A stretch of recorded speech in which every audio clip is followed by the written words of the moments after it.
청취자 여러분들 안녕하세요. 팟캐스트 사색과 지라르의 호스트 지라르입니다. 그리고 팟캐스트 사색과 지라르에서 사색을 담당하고 동경님 안녕하세요. 반갑습니다. 네, 이 팟캐스트도 어느덧 8번째 맞아요. 시간이 되었는데 오늘 이야기해볼 주제는 헤르만헤세의 불멸의 명작 데미안입니다. 네. 오늘 함께 하신 분 자윤님 모셨습니다. 반갑습니다. 네, 반갑습니다. 짧게 자기소개 부탁드릴게요. 저는 지금 현재 발로 뛰는 심리 전문가로 활동하고 있고요. 또 다양한 커뮤니티에서 뭐 심리 검사라든지 아니면 집단 상담, 많은 분들을 만나면서 열심히 지내고 있습니다. 책도 너무 좋아하고요. 네. 반갑습니다. 오늘 데미안을 얘기를 할 건데 제가 항상 헤르만헤세의 데미안이랑 시타르타 얘기를 하면 둘 중 뭐가 더 좋았냐라는 질문을 항상 하거든요. 네. 왜냐면 누가 그런 말을 했어요. 데미안이 그냥 커피면 시타르타는 티오피다. 야. 이런 말을 해가지고 저는 그걸 동의를 못 하겠거든요. 오. 그래서 사람들한테 물어보는데 어. 근데 오늘은 이제 자유님이 시타르타를 따로 안 읽으셨다고 네. 하셔가지고 그 질문은 패스하겠습니다. 과감하게 가시네요. 저한테도 안 물어보세요. 근데 예전에는 물어봤잖아요. 맞아요. 그 근데 이번에 데미안을 다시 읽고 나서 맞아요. 뭐가 더 좋으세요? 저 시타르타요. 넘어가는 걸로 하고 아니 왜 데미안이 좋아요 그러면? 이제 앞으로 이제 얘기를 할 겁니다. 아니 시타르타랑 비교해서 잠깐만 조금만 이렇게 얘기해 주실 때 맞아요. 동경님 의견도 궁금해요. 맞아요.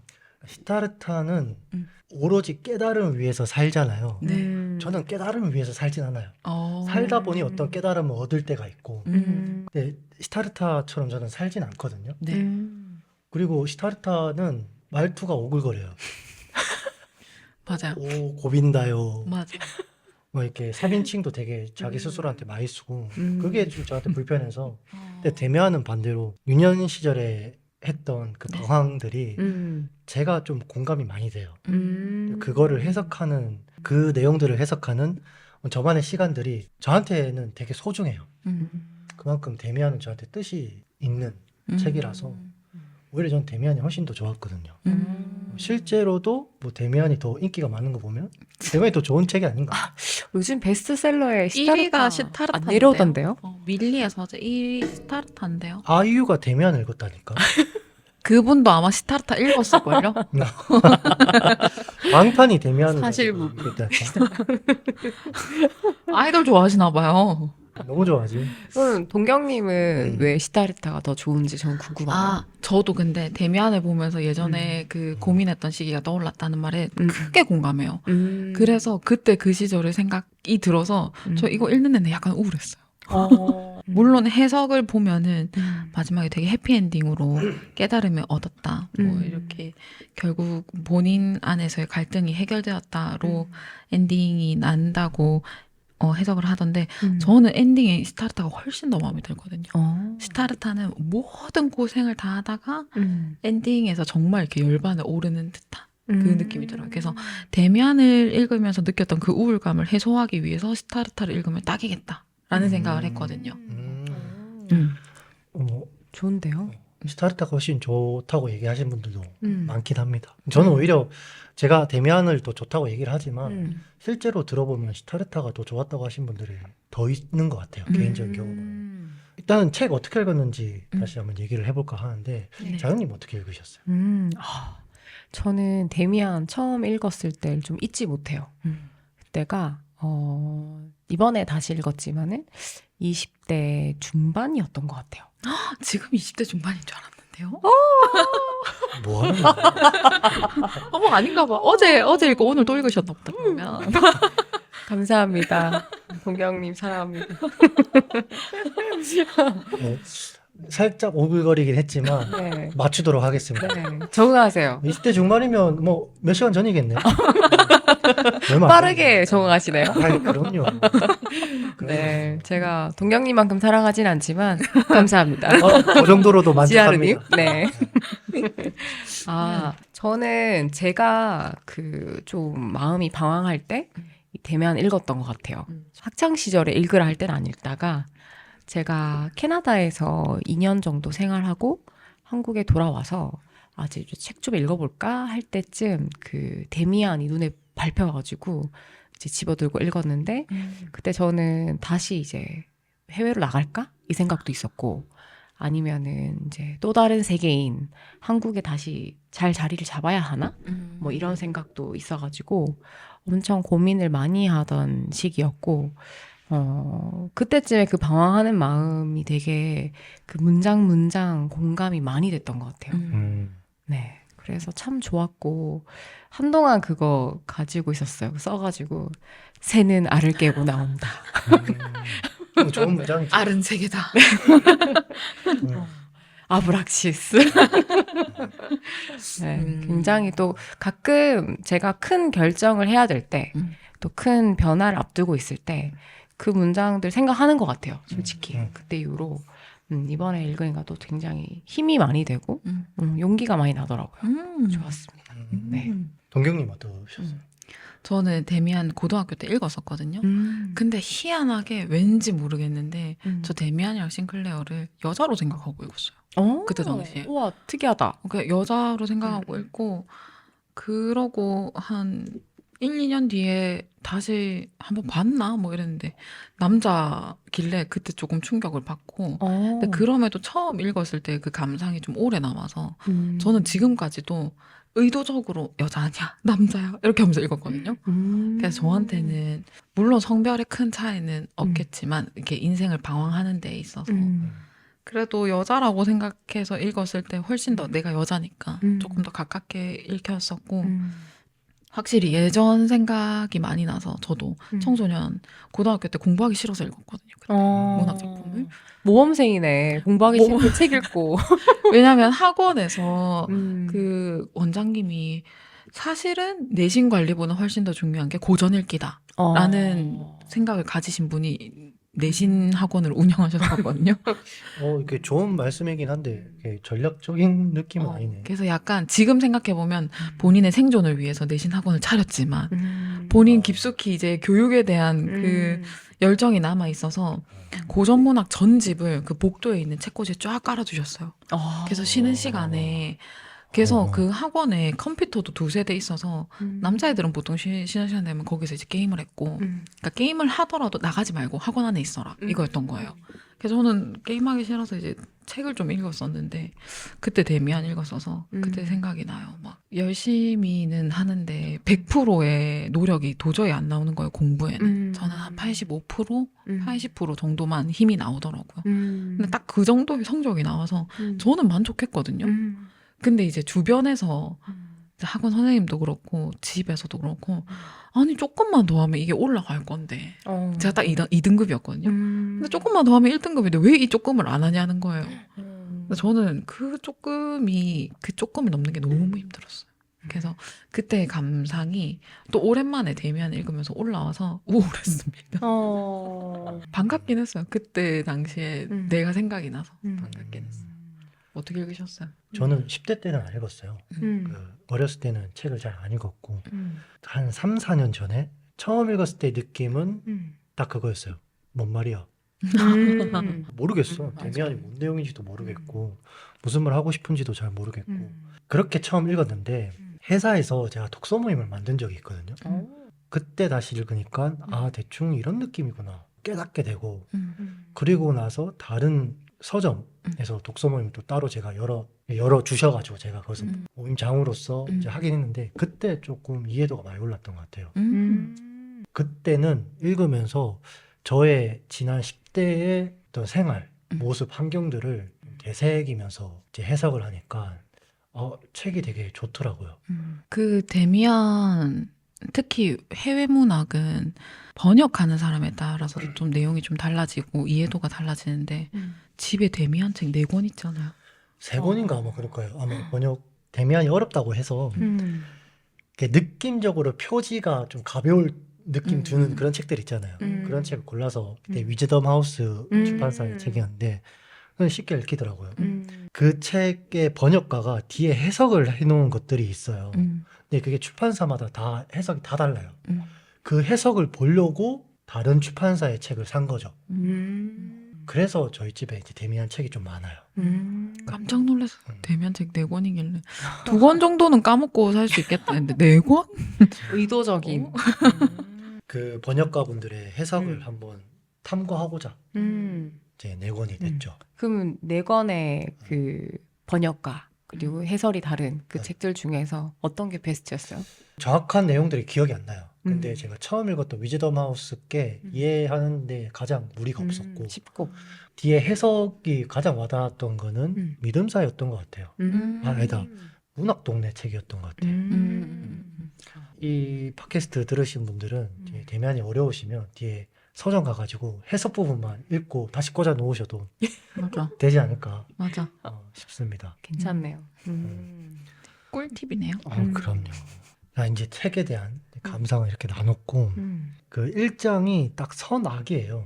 제가 느낀 게 데미안이란 책이 선악에 대한 고민부터 시작을 해서 이해 과정을 거쳐서 끝이 나는 것처럼 보이거든요.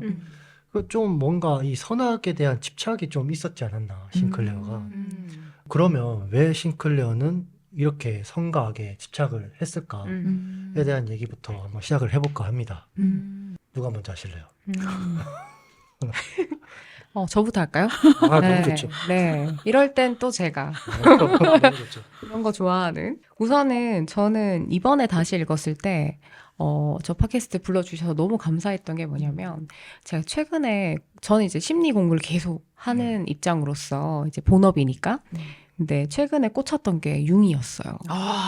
제가 최근에 융 책을 엄청 팠거든요. 꽂혀가지고. 이게 독서를 최근에 엄청 집중해서 하다 보니까 이제 융은 여러 가지 상징이라든지 뭐 페르소나, 뭐 무의식, 굉장한 그 표상들, 그것들에 대한 개념들이 굉장히 풍성하고 그렇다 보니 여러 작품을 읽을 때 융의 개념을 이렇게 접목시켜 보는 그 재미가 정말 아주 새롭더라고요. 너무 즐겁고 그러면서 이제 빠져들었는데 제가 최근에 공부했던 부분이랑 많이 이렇게 연결되어 있고 또 찾아보니까 헤르만 헤세가 신경쇠약증 때문에 그 융의 제자였던 그 랑 박사, 네, 랑 박사한테 정신분석을 받았다 하더라고요. 너무 반가웠습니다. 어쩐지. 제가 그걸 공부하고 나서 다시 읽으니까 이게 이분법적인 세계관, 그 선과 악이라는 이 부분에 왜 싱클레어가 집착했는지에 대해서 조금 더 가까이 다가서는 기분이 들었어요. 그래서 제 생각을 말씀을 드리자면은 이제 융에서도 얘기를 하지만 선과 악이라는 것이 있다면 이제 사람은 한 부분의 모습만 있는 게 아니라 누구나 그 착한 사람 마음 안에는 그만큼의 악한 마음도 있는 거죠. 같이 공존을 하는데 나는 착한 사람이고 싶으니까 나 안에 있는 어둠 그리고 이 어두운 어떤 악함의 세계에 대해서는 외면을 보통 하는 경우가 많은데 그랬을 때는 이제 융이 말하는 통합적 사고, 통합적 인간에선 멀어진다고 하더라고요. 그래서 저는 이게 이 싱클레어가 즉 헤르만 헤세 본인의 요즘에 이거 뭐 또 데미안은 자서전 아니냐 이런 말도 있는데 본인의 그 선한 세계. 아버지가 그 선교사셨죠. 네, 그리고 종교적으로 굉장히 엄격한 집안이었다고 했는데 그런 선한 세계에만 집중되어 있는 본인의 삶 그리고 선해야만 하는 어떤 뭐랄까 당위적인 그런 세계에서 벗어나고 싶었던 것 같아요. 그 누구나 그 안에는 악함이 있기 때문에 이 싱클레어는 자기를 알아가려고 했던 것 같고 그 과정에서 이 악한 세계에 대한 경험은 필수 불가결했다라고 저는 생각을 했습니다. 실제로도 그 헤르만 헤세가 그 랑 박사한테 치료받는 과정에서 이 책이 쓰여졌다고 하더라고요. 독일인이에요, 헤르만 헤세가. 그러다 보니까 이제 그때 당시에 세계 대전이 있었고 1차 세계대전. 네, 그거와 관련해서 어떤 뭐 안 좋은 시선들 뭐 이런 것도 있고 또 책을 냈는데 출판은 또 여러 가지 문제 때문에 안 되고 그때 또 아내가 아팠나 네. 뭐 그랬다 네. 하더라고요. 아들도 아프고. 네. 아들도 아프고 그런 이제 환경 속에서 또 심리 치료를 받고 그러다 보니까 이 헤르만 헤세의 진짜 깊은 고민들이 이 책에 좀 녹아 있는 게 아닌가 그렇게 해석을 하시더라고요. 제 생각은 아닙니다, 당연히. 저는 개인적으로 굉장히 되게 흔한 것 같아요. 이 선악으로 구분하는 이런 이분법적 사고는 아이들이 세상을 바라보는 가장 기본적인 틀인 것 같아요. 보통 우리 세대 부모님들이 아니더라도 이거는 나쁜 거야, 이거는 착한 거야 하면서 관계에 대한 설명보다 그냥 이건 나쁘다, 이건 착하다 이런 식으로 교육을 받다 보니까 아, 이게 착한 거구나, 이게 나쁜 거구나 자연스럽게 이분법적인 선악의 이제 기본적인 세계관 틀이 생긴다고 저는 생각이 들거든요. 문제는 싱클레어가 이게 여기서부터 혼란이 오는 이유가 하나가 이게 악이라고 배운 것들, 아마 부모로부터 악이라고 배운 것들이 있었겠죠. 근데 그 악이 선이랑 굉장히 밀접하게 붙어 있다는 거예요. 그 책 초반에 이런 내용이 나와요. 선한 거는 우리 집, 엄마, 아빠 뭐 이런 게 있는데 악한 거는 자기 집에서 일을 하고 있는 하녀들, 그리고 그 안에 있는 술, 뭐 감옥 이런 게 악한 거다라고 이렇게 싱클레어가 생각을 하는 장면이 나오는데 너무 이상하죠. 왜냐하면 선해야 돼 우리 집에 한 발자국만 가면 이게 악한 것들이 같이 있어. 그러면 이게 같이 공존하면 안 되지 않나? 여기서부터의 혼란이 이 책의 시작이거든요. 근데 어쩔 수 없죠. 그 자연히 말씀하신 것처럼 세상은 이분법으로 나눠져 있지 않고 또 개인 스스로도 선악이 함께 있는데 자신이 실제로 경험하는 것과 부모로부터 받은 이 세계관이 충돌하고 있는 거죠. 그래서 이 선악에 대한 어떤 모순을 느끼고 있는 거고 그게 싱클레어는 맞지 않다고 생각을 해서 이 모순을 해석하는데 굉장히 많은 시간을 쓰고 있다라고 저는 보여지거든요. 되게 저는 좋았어요. 저도 어렸을 때 이런 고민들을 많이 했으니까 예를 들면 이거죠. 엄마 아빠가 저보고 일찍 자라고 하는데 엄마 아빠는 일찍 안 자. 왜 일찍 자는 게 좋다고 얘기하면서 왜 이분들은 일찍 안 자지? 단순히 어른이란 이유로 그런 건가? 여기서부터 충돌이 생겨요. 되게 우리가 보기에는 사소한 건데 아이의 입장에서는 이해가 안 되는 거잖아요. 어쩔 수 없는 것 같아요. 부모가 알려주는 것들은 아이들은 다 무비판적으로 이제 받아들이기 때문에 어쩔 수 없이 이제 혼란이 생길 수밖에 없죠. 그래서 이렇게 선과 악이 제일 먼저 나온 게 아닌가 싶긴 하거든요. 나다움을 찾기 위해서는 기존의 세계를 이제 부시는 거는 반드시 필요한 과정이니까 네, 필요했던 것 같아요. 그래서 데미안이 그 역할을 해주잖아요. 그런 이분법적 시각을 초월하고 자신만의 생각을 키울 수 있도록 PAC에서는 이게 어른자라고 하잖아요. 어른자를 키우도록 데미안이 유도를 계속하죠. 강압하기보다는 유도를 하니까 그런 의미에서 데미안은 되게 참스승 같은 느낌이었어요. 저한테는. 어떻게 생각하세요? 동경님. 저는 책 읽으면서도 그랬지만 얘기 들으면서도 자꾸 옛날 생각이 나가지고 해주세요. 옛날 거기 되게 생각. 빠져 있는데 여기서 데미안은 뭐 자연스럽게 여기서 밝은 곳, 어두운 곳, 뭐 선한 세계, 악한 세계 이렇게 이분법적으로 나뉘었을 때 그 사이에서 갈등을 하다가 어느 시점이 되니까 가정이랑 이제 자연스럽게 멀어졌잖아요. 저는 조금 반대로 이렇게 갈등을 하다가 오히려 여기서 말한 그 밝은 곳, 선한 곳이 저는 편하더라고요. 갈등을 하다 보니까. 그래서 좀 어릴 때는 환상 같은 게 있었던 것 같아요. 이 내가 원하는 것, 더 흥미로운 것, 정말 진정한 깨달음 같은 거는 저기 밖에 있을 것 같은 거예요. 그래서 되게 나돌고 싶었는데 엄청 마음껏 나돌진 않았지만 저는 막 세계 일주가 꿈이었거든요. 세계 일주를 다 하고 좀 민망하긴 한데 막 도시마다 남자친구를 만들어서 내가 숙박비를 들이지 않고 언제든지 세계 일주를 판물에 월드와이드 판물. 그래서 약간 제가 무슨 생각을 했냐면 영어 학원에 가면 영어 이름을 짓잖아요. 네. 근데 자기가 좋아하는 경우도 되게 많잖아요. 그렇죠. 그럼 해외에 나가면 그 나라마다 이름을 내가 정할 수 있겠구나. 그러니까 신분 세탁을 내가 내 스스로 마음대로 할 수 있겠구나. 거기에 약간 홀렸어요, 그때.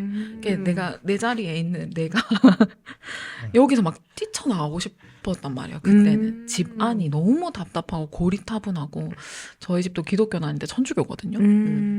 천주교 자체는 좋긴 했는데 뭔가 이렇게 밖의 세상을 너무 경험하고 싶어서 그런 걸 꿈꿨었으나 한두 군데? 두세 군데 이렇게 여행 딱 가보니까 아니더라고요. 저는 집이 너무 좋고 표정이 아니, 지라님 표정이 좀 조금 근데 이해가 안 되는 게 이거랑 선악이랑 어떻게 이어서 얘기를 하시는 거예요? 선악이 아니라 이분법. 선악이 아니라 이분법적으로 이분법의 따랐을 방위적을 때 주신 거구나. 이분법을 따랐을 때 싱클레어는 이렇게 고민을 하다가 자기 것은 밖에 있다고 생각해서 가정과 이렇게 자연스럽게 떠나가서 본인의 것을 찾으러 갔지만 저는 갈등을 하다가 집으로 다시 돌아온 케이스예요. 집이 최고다. 어릴 때 나로 좀 돌아온 케이스고 저는 그래서 어릴 때 할머니 할아버지 손에서 친탁해서 컸기 때문에 할머니 할아버지의 영향이 커질수록 더 많아졌어요. 그러니까 떨어져서 살면서 훨씬 더 많이 생각하고 훨씬 더 좀 가치 있게 평가하고 그게 조금 저한테는 제 스스로 신기한 포인트거든요. 그래서 싱클레어를 보면서 옛날 생각도 많이 나가지고 또 괜히 또 할머니한테 전화 한 번 더 해야겠다 뭐 이런 생각도 들고 어릴 때 생각이 확실히 많이 났던. 물론 이제 두 개가 다 합쳐져서 융화를 해야겠지만 저는 조금 무게감이 여기서 말하는 그 밝은 세계 어릴 때 거기에 조금 더 기울어져 있는 느낌이에요. 동경님의 어린 시절은 바깥 세상이 선에 가까운 세상. 물론 이게 선악이라고 표현을 하긴 그렇고 더 바깥 흥미로워 세상이 보였어. 더 밝아 보이는 세상. 근데 저는 그 얘기를 들으면서 동경님이 다시 원세계로 복귀했다라고 느껴지진 않았어요.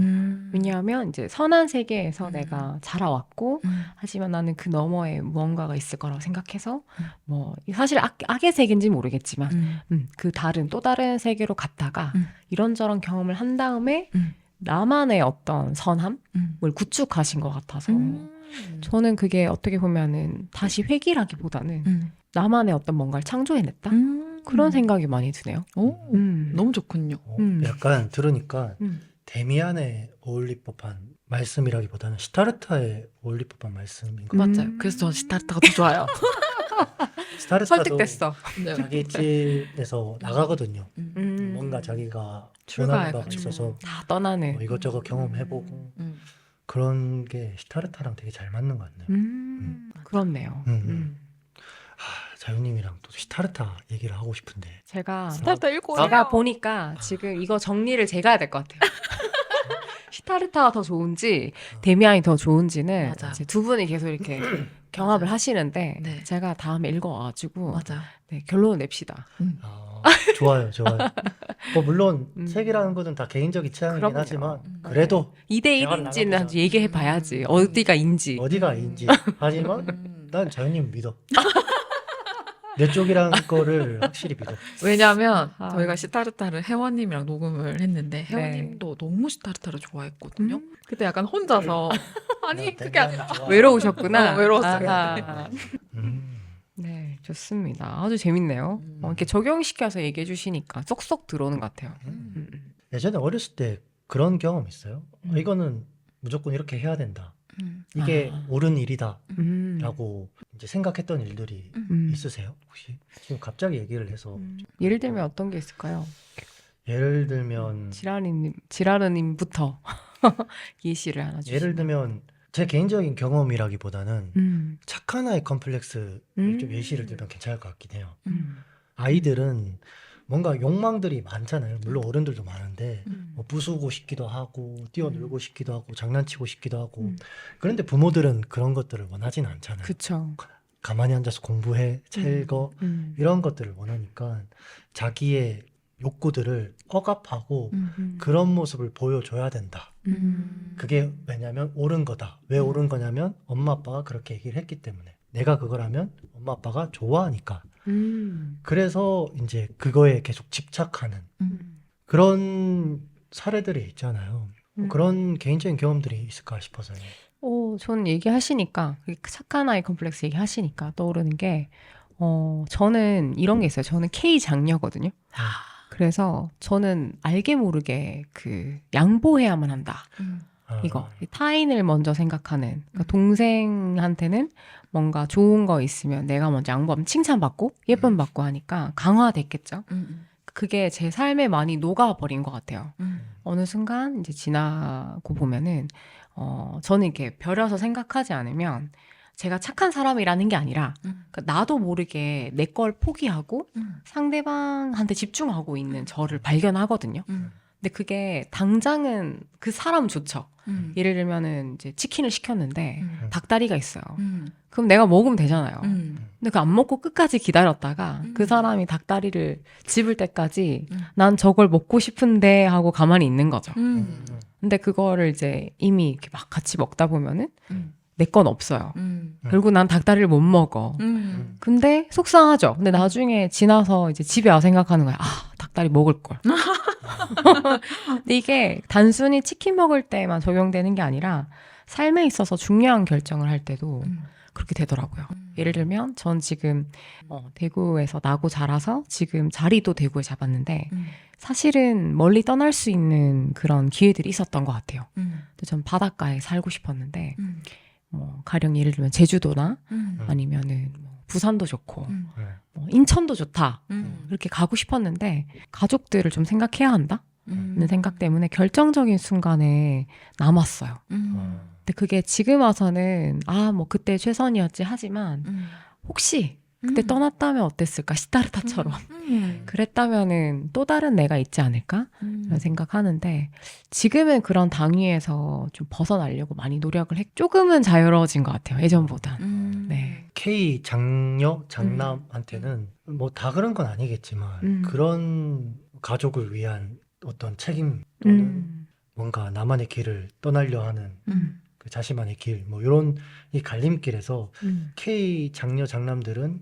가족에 대한 책임을 갈 확률이 더 높을 것 같긴 하고 오히려 이제 막내나 뭐 둘째 이후로부터는 뭐 물론 그분들도 그 책임감을 느끼겠지만 좀 더 자신의 길에 더 잘 갈 수 있지 않을까, 선택을 잘 할 수 있지 않을까 그런 생각이 들기는 하네요. 맞아요. 저 여동생, 전 남동생, 여동생 다 있거든요.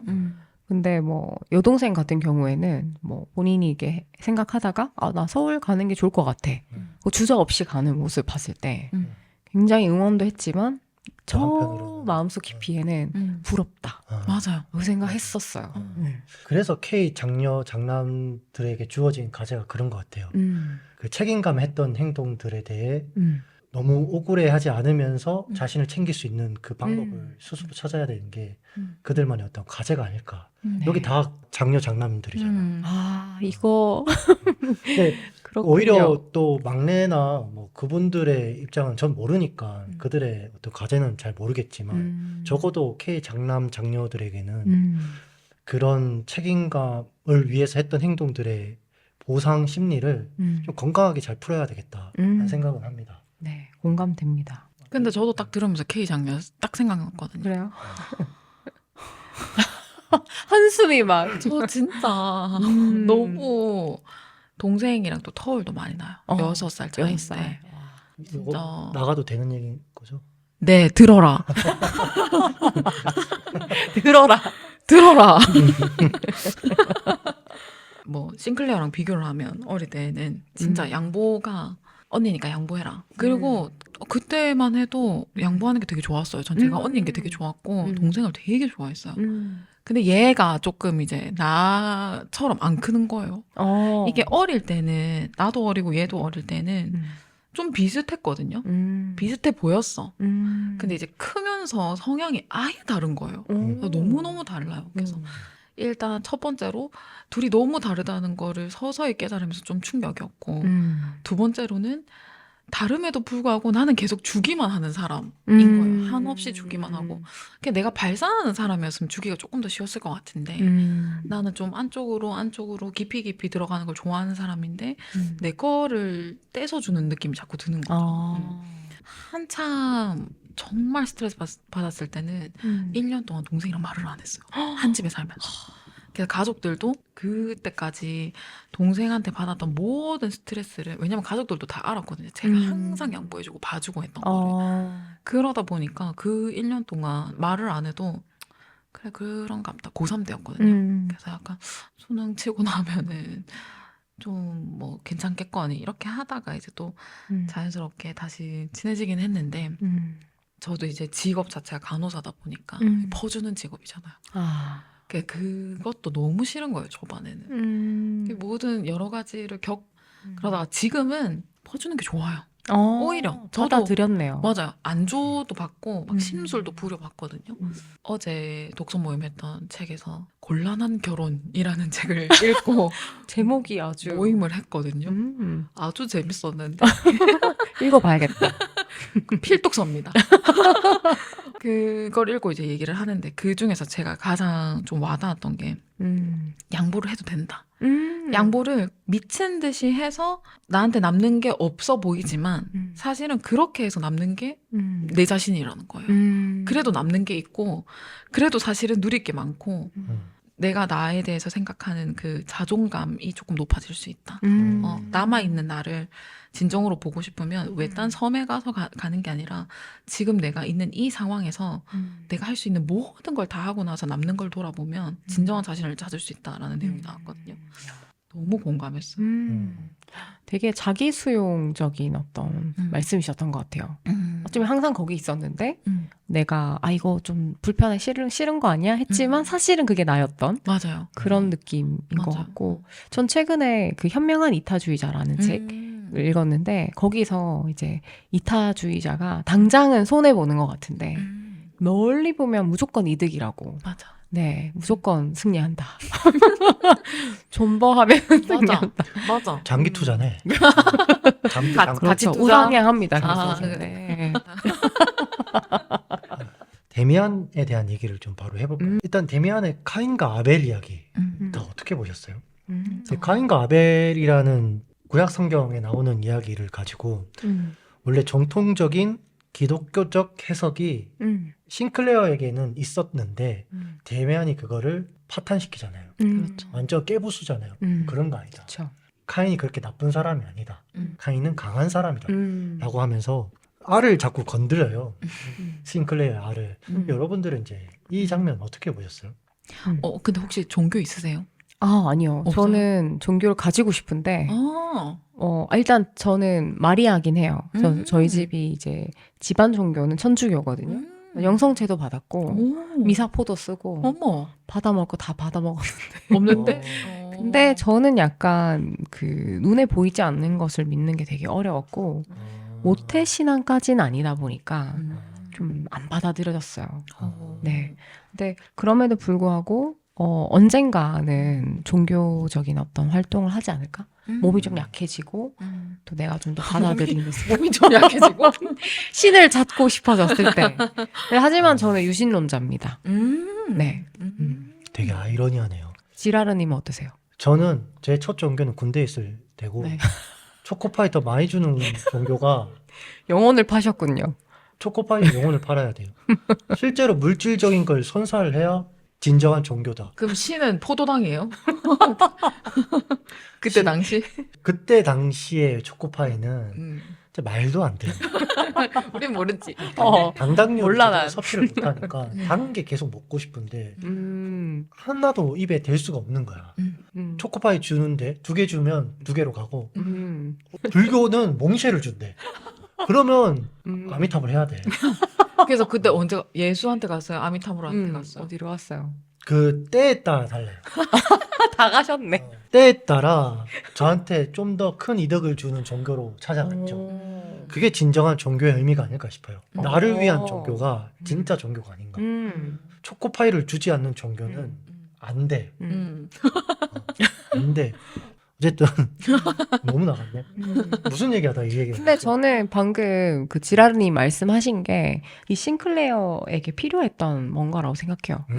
싱클레어에게 필요했던 것은 우선은 이제 싱클레어는 그 기존의 세계의 타파에 있어서 아까 선의 세계에서 중요했던 게 종교적인 어떤 관념이었잖아요.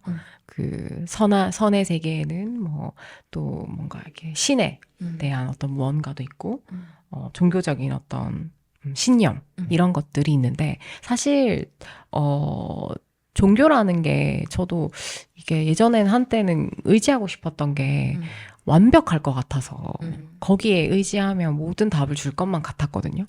전 다양한 시도도 했었던 것 같아요. 교회도 가보고요. 다양한 종교적 경험을 해보고 싶었는데 우선은 해봤을 때도 뭔가 이게 완전하지 않다? 결국 사람이 하는 무언가는 결국 연결되어 있으니까 신은 죄가 없지만 그 종교관이 건강하지 않은 사람들을 제가 보고 실망을 많이 했던 것 같아요. 어쨌든 다시 돌아가면은 싱클레어에게는 그 기존 세계의 타파라는 관념에서 그 종교는 당위적이잖아요. 이래야만 한다. 근데 사실 삶은 그렇지 않잖아요. 그렇죠. 삶은 복잡한 거고 사실 종교대로 하면은 아무런 복잡할 게 없더라고요. 다 이제 말끔 칼같이 탁탁 깨끗하고 정돈된 세계. 근데 사실 삶은 복잡하고 엉망진창이고 어떨 때는 정말 진창에 빠지는 그런 게 삶인데 데미안을 통해서 종교가 완전하지 않을 수 있다. 그리고 또 다른 관점이 있을 수 있다. 최초의 알의 깨어짐, 균열, 그거를 이 카인과 아벨 이야기의 재해석을 통해서 이루어낸 것 같았고 이게 시작이었던 것 같아요, 저는. 그런 비유를 많이 들잖아요. 가인과 아벨을 이제 한국어로 하면 흥부와 놀부 비교를 많이 하더라고요. 여타 전래동화들을 보면서 느낀 바가 있는데 제 입장에서 굉장히 다 쓰레기들이에요. 그 내용들이. 거기 한국의 전래동화를 보면 부자들은 다 나쁜 놈으로 나와요. 그 착함이 가난하다는 이유로 붙어요. 그리고 그 착한 역할들은 자기 스스로 뭔가 하지 않아요. 뭔가 다 옆에서 다 도와주고 콩쥐팥쥐를 보면 자기 스스로 뭔가 했다기보다는 옆에서 다 도와주고 제가 봤을 때는 좀 대쓰레기거든요. 그리고 흥부와 놀부 같은 경우는 흥부가 가난한 이제 동생이잖아요. 이게 평민들을 대면해 주는 거죠. 이 평민들을 대면해 주는 흥부가 정당해야 나 또한 정당해지는 거죠. 부자인 놀부가 나쁜 사람이어야 우리가 이제 능력이 없어서 가난한 게 아니다. 저 부자인 사람들이 부정적인 일을 해서 우리가 부당하게 지금 가난해진 거다라고 어떤 합리화의 과정 또한 제 눈에 보이거든요. 약자의 악의. 저는 그걸 그렇게 표현해요. 약자들이 할 수 있는 악의도 굉장히 무섭다. 흥부와 놀부가 그걸 조금 반영한 것 같아요. 그 카인과 아벨도 그런 게 있는 것 같아요. 힘이 강한 카인을 우러러 보거나 아니면 혹은 그 최소한 뭐 인정을 해주는 것도 필요할 텐데 저 사람을 인정을 해버리면 우리가 너무 조금 약해 보이니까 저 사람을 나쁜 사람으로 만들어야겠다. 그래야 우리가 지금 힘없이 이렇게 사는 게 다 쟤네들 때문이니까 그런 것도 카인과 아벨에서 좀 보이는 것 같고 데미안이 그런 느낌으로 얘기를 해주죠. 그래서 싱클레어에게는 굉장히 복잡한 생각을 만들게 한 얘기인 것 같아요. 싱클레어가 아니다. 카인은 나쁘다라고 계속 얘기를 했으면 저는 고구마를 엄청 먹었을 것 같아. 그런 얘기 좀 못 들어요, 저는. 좋습니다. 완전 공감하시면서 읽으신 것 같네요. 그렇죠. 저는 예전에 제 유튜브에 전래동화 리뷰, 콩쥐팥쥐 리뷰를 한 적이 있는데 이 콩쥐팥쥐라는 이야기 때문에 새엄마라는 이미지가 너무 나쁘게 됐어. 실제로 그런 새엄마들 아닌 분들도 많은데 응당 뭐 어른들은 나쁜 거가 돼버리고 약자란 이유로 착한 사람 만들어버리니까 뭔가 이상한 거예요, 제 눈에. 적어도 내가 아이를 놓으면 전래동화는 보여주기 싫다. 어떻게 보면 그런 가난하면 착하다, 그리고 부자면 나쁘다 이런 선입견을 가질 수 있다는 점, 그 부분이 약간 경계되시는 거죠? 상당히 경계되고 또 우리 한국 교육들이 대부분 다 그렇잖아요. 돈을 다 터부시하고 그런 얘기. 돈 좋은데. 카인. 저도 돈 너무 좋죠. 네. 자본주의 그쵸. 포에버. 근데 우리 다 카인을 좀 동경하는 모습도 있지 않아요? 그 뭔가 이렇게 여기서 최초의 살인자 음. 카인이 음. 인류의 최초의 살인자 뭐 이렇게 얘기도 하는데 당연히 살인하면 안 되지만 그럼에도 불구하고 그런 뭔가 전지전능한 파워나 힘 그리고 모든 걸 다 깨부술 수 있을 것만 같은 그런 영웅적인 하지만 다크한 영웅 그런 모습들이 영화에서 그런 뭐랄까 빌런을 사랑하는 이유 중에 하나 아닌가 싶기도 하고 우리 안에 다 있는 것 같아요. 빌런 보면 되게 사랑스럽지 않아요? 못돼 먹어도 그런 빌런들이 꽤 있긴 하죠. 그쵸. 그 다크나이트. 다크나이트 그 빌런은 역대 빌런이잖아요. 그렇죠. 팬이 엄청나죠. 세균맨 얘기. 사랑할 수밖에 없는. 제가 세균맨을 잘 몰라. 세균맨 귀여워요. 저 사랑스러워. 맞아. 남자라서 그런지 모르겠는데 호빵맨이잖아요. 저는 그 전투력으로 그거를 이제 캐릭터들을 다 판단했어요. 카레빵맨이 카레를 뱉어가지고 원거리 공격을 한단 말이에요. 그래서 난 카레빵맨이 제일 센 줄 알았어.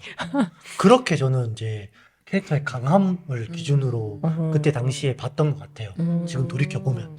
아마 이게 다 그런 건 아니겠지만 어떤 남자들의 특성이지 않을까 싶긴 하고. 힘에 대한 도취? 뭐 이렇게 힘에 대한 얘기할까요? 도취, 그 누가 강한 동경? 권력의 우선순위 같은 느낌을 어릴 때부터 좀 본능적으로 캐치하려고 했나 봐. 다시 발제로 돌아와서 네. 제가 좀 얘기를 해보자면 그 지라르님이 한 번씩 네. 얘기하는 걸 들어보면 소름 끼치게 철학의 어떤 사상과 맞닿아 있을 때가 있거든요. 철학 모임에서도 니체의 노예 도덕이라는 게 나왔어요. 노예 도덕이라는 개념이 있어요. 노예 도덕은 정확하게 자신의 열등감을 합리화하기 위해 형성된 가치거든요. 그래서 기존의 강한 자들을 악이라 규정하고 자신의 나약함을 미덕으로 보장하는 걸 니체는 노예 도덕이라고 표현을 했어요. 노예 도덕. 네. 좋다. 그런 의미 좋다. 어떻게 생각하시나요? 상당히 동의합니다. 저는 기본적으로 사람은 다 강약약강이라고 생각하거든요. 약한 사람한테 강하고 강한 사람한테 약하다. 저도 그런 면이 있다고 인정을 합니다. 하지만 그렇지 않기 위해 노력해야 된다고 생각을 하거든요. 동의를 합니다. 받아들이시네요. 맞아요. 저는 그래서 생존 전략으로 모든 사람한테 약하게 이렇게 하거든요. 모든 사람한테 약하게 이렇게 하긴 하는데 아무튼 그래서 아까 그 흥부와 놀부 얘기를 하면서 얘기를 듣는데 니체인 줄 알았어요. 되게 대단하다고 생각을 했고 그 카인과 아벨은 제가 유치원을 또 성당 유치원을 나왔거든요. 그래서 그때 이거를 배우면서 제가 질투라는 개념을 이 이야기를 통해서 처음으로 배웠단 말이에요. 그래서 그때 딱 제 동생이 태어난 시점이었거든요. 그래서 뭔가 이렇게 딱 맞물리면서 그 어린 나이에도 이게 내용이 그거잖아요. 카인과 아벨은 카인은 농부고 아벨은 목축을 했는데 아벨이 양을 바쳤고 카인은 곡식을 바쳤단 말이에요. 네. 근데 양을 바친 아벨을 하느님이 더 좋아하니까 곡식을 바친 카인이 질투를 해서 동생을 돌로 때려 부숴요.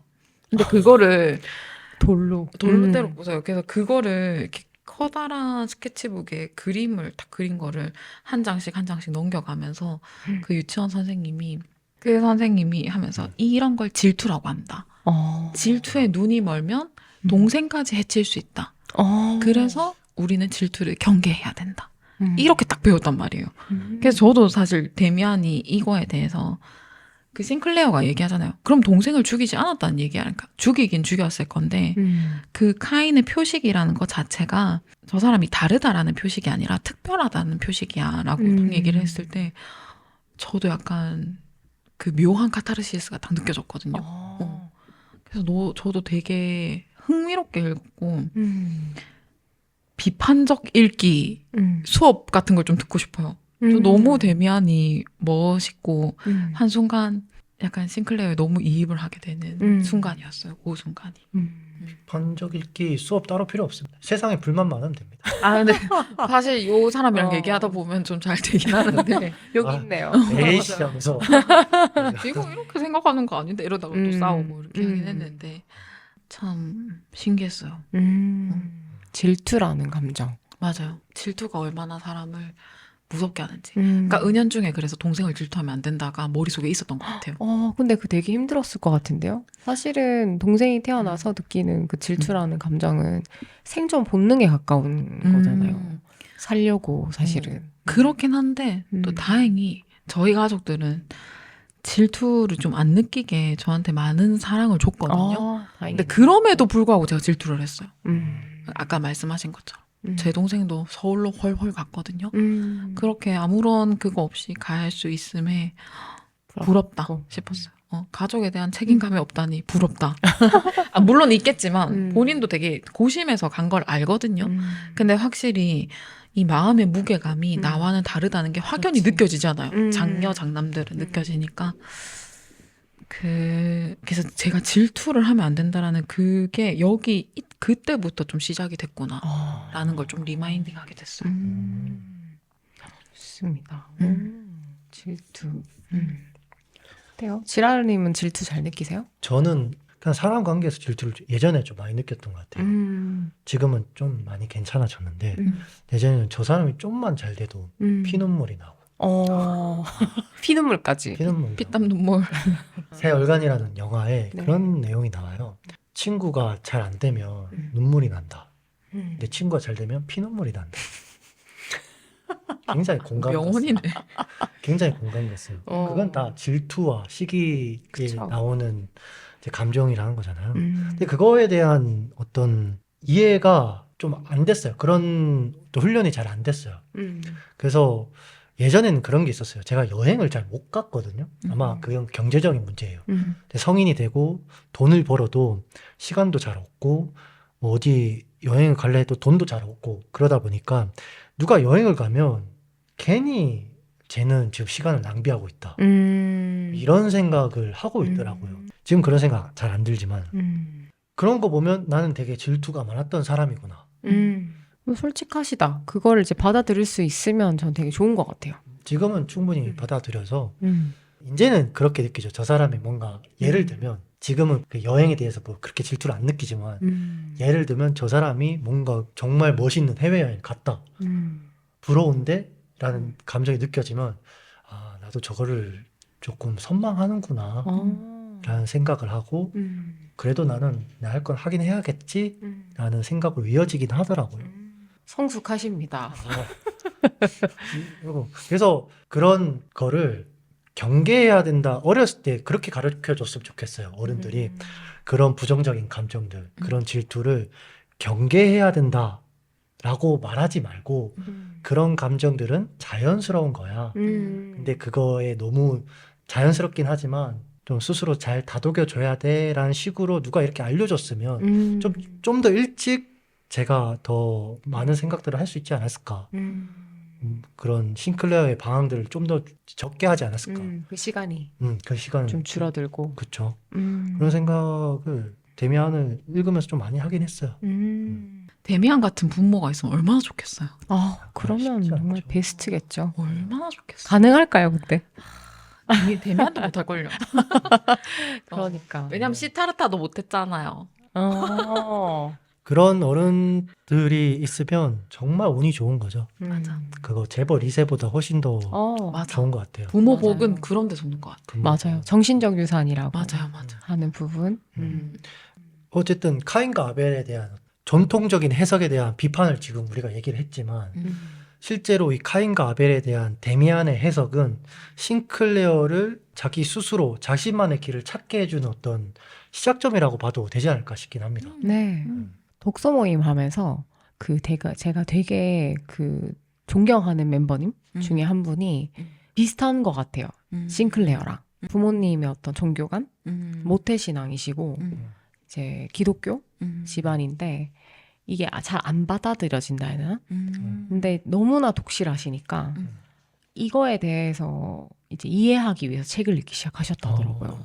그래서 신은 있는지, 그리고 이 세계는 어떻게 생겨 먹었고, 어떻게 돌아가는지를 뭔가 자신이 공부를 해서 납득이 되어야만 이 부모님의 어떤 가치관이나 결국에는 신의 존재와 종교가 나한테 이제 필요한가 또는 내가 흡수해도 되는 것인가에 대한 판단을 하려고 하셨다는 말을 듣고 정말 놀랐어요.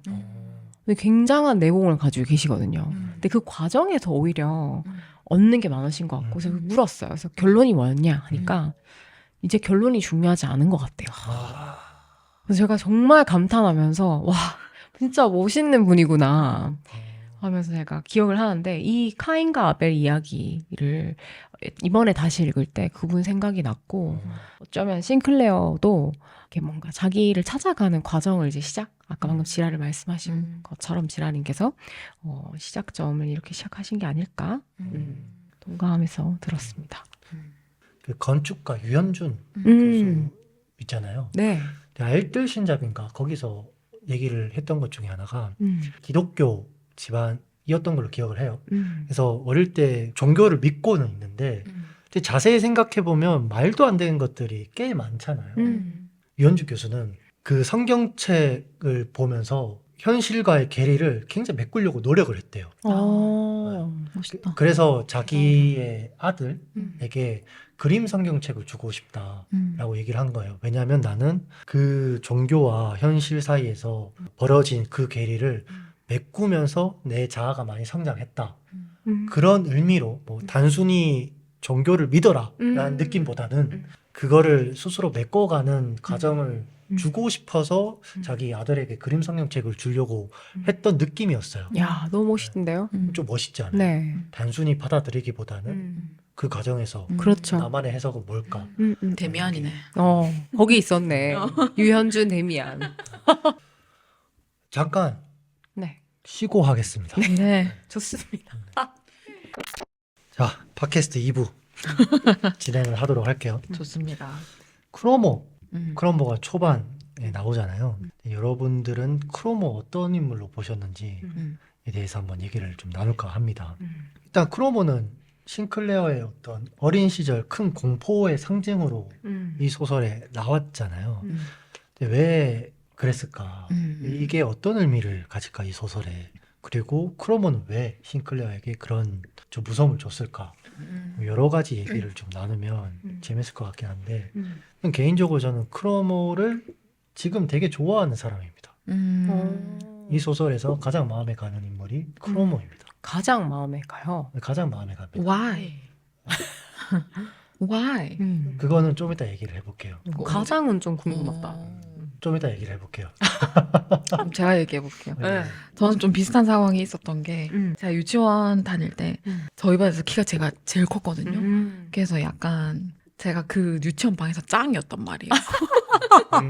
피지컬로 그냥. 네, 저 믿음 반의 짱이었는데 저는 그 유순한 아이였고 그래서 제가 짱이 된 이유도 키가 큰데 잘 도와줘서였어요. 그래서 애들이 뭔가 문제가 생기면 다 저한테 얘기를 하면 그러니까 약간 선생님이 너무 좋아하는 학생이었지. 뭐 이렇게 애들이 싸우고 그러면 야 싸우지 마라 막 이렇게 하고 그렇게 한 2, 3년 같은 친구들끼리 이렇게 하다가 갑자기 어떤 여자애가 전학처럼 유치원에 새로 온 친구가 있었는데 걔가 저보다 키가 더 큰 거예요.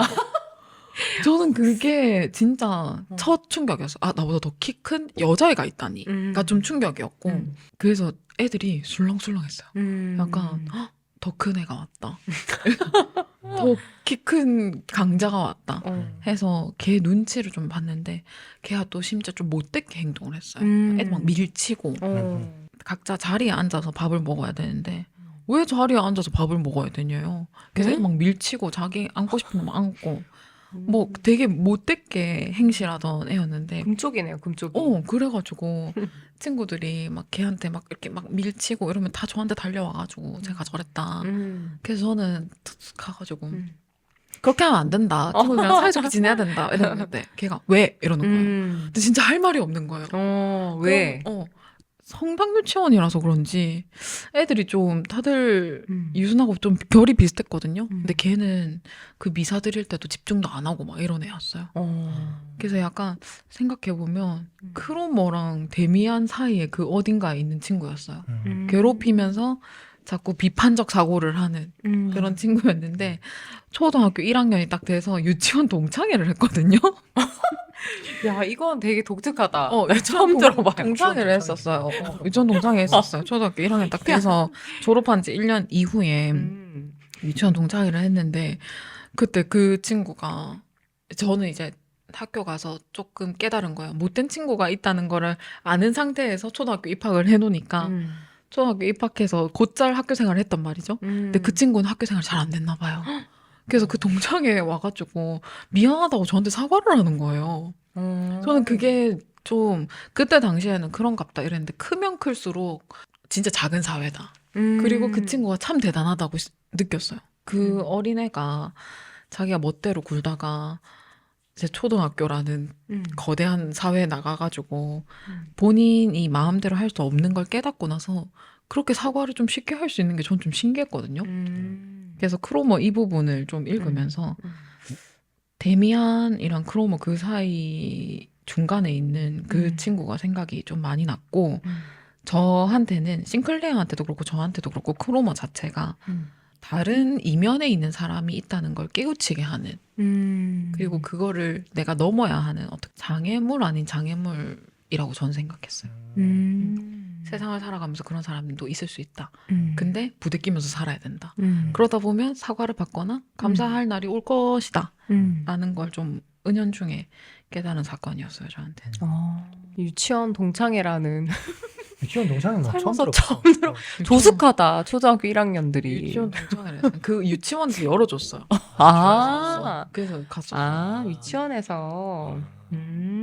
야, 우리끼리 동창회 하자 뭐 이런 식으로 아니고. 그러니까 나도 그렇게 이해했어요.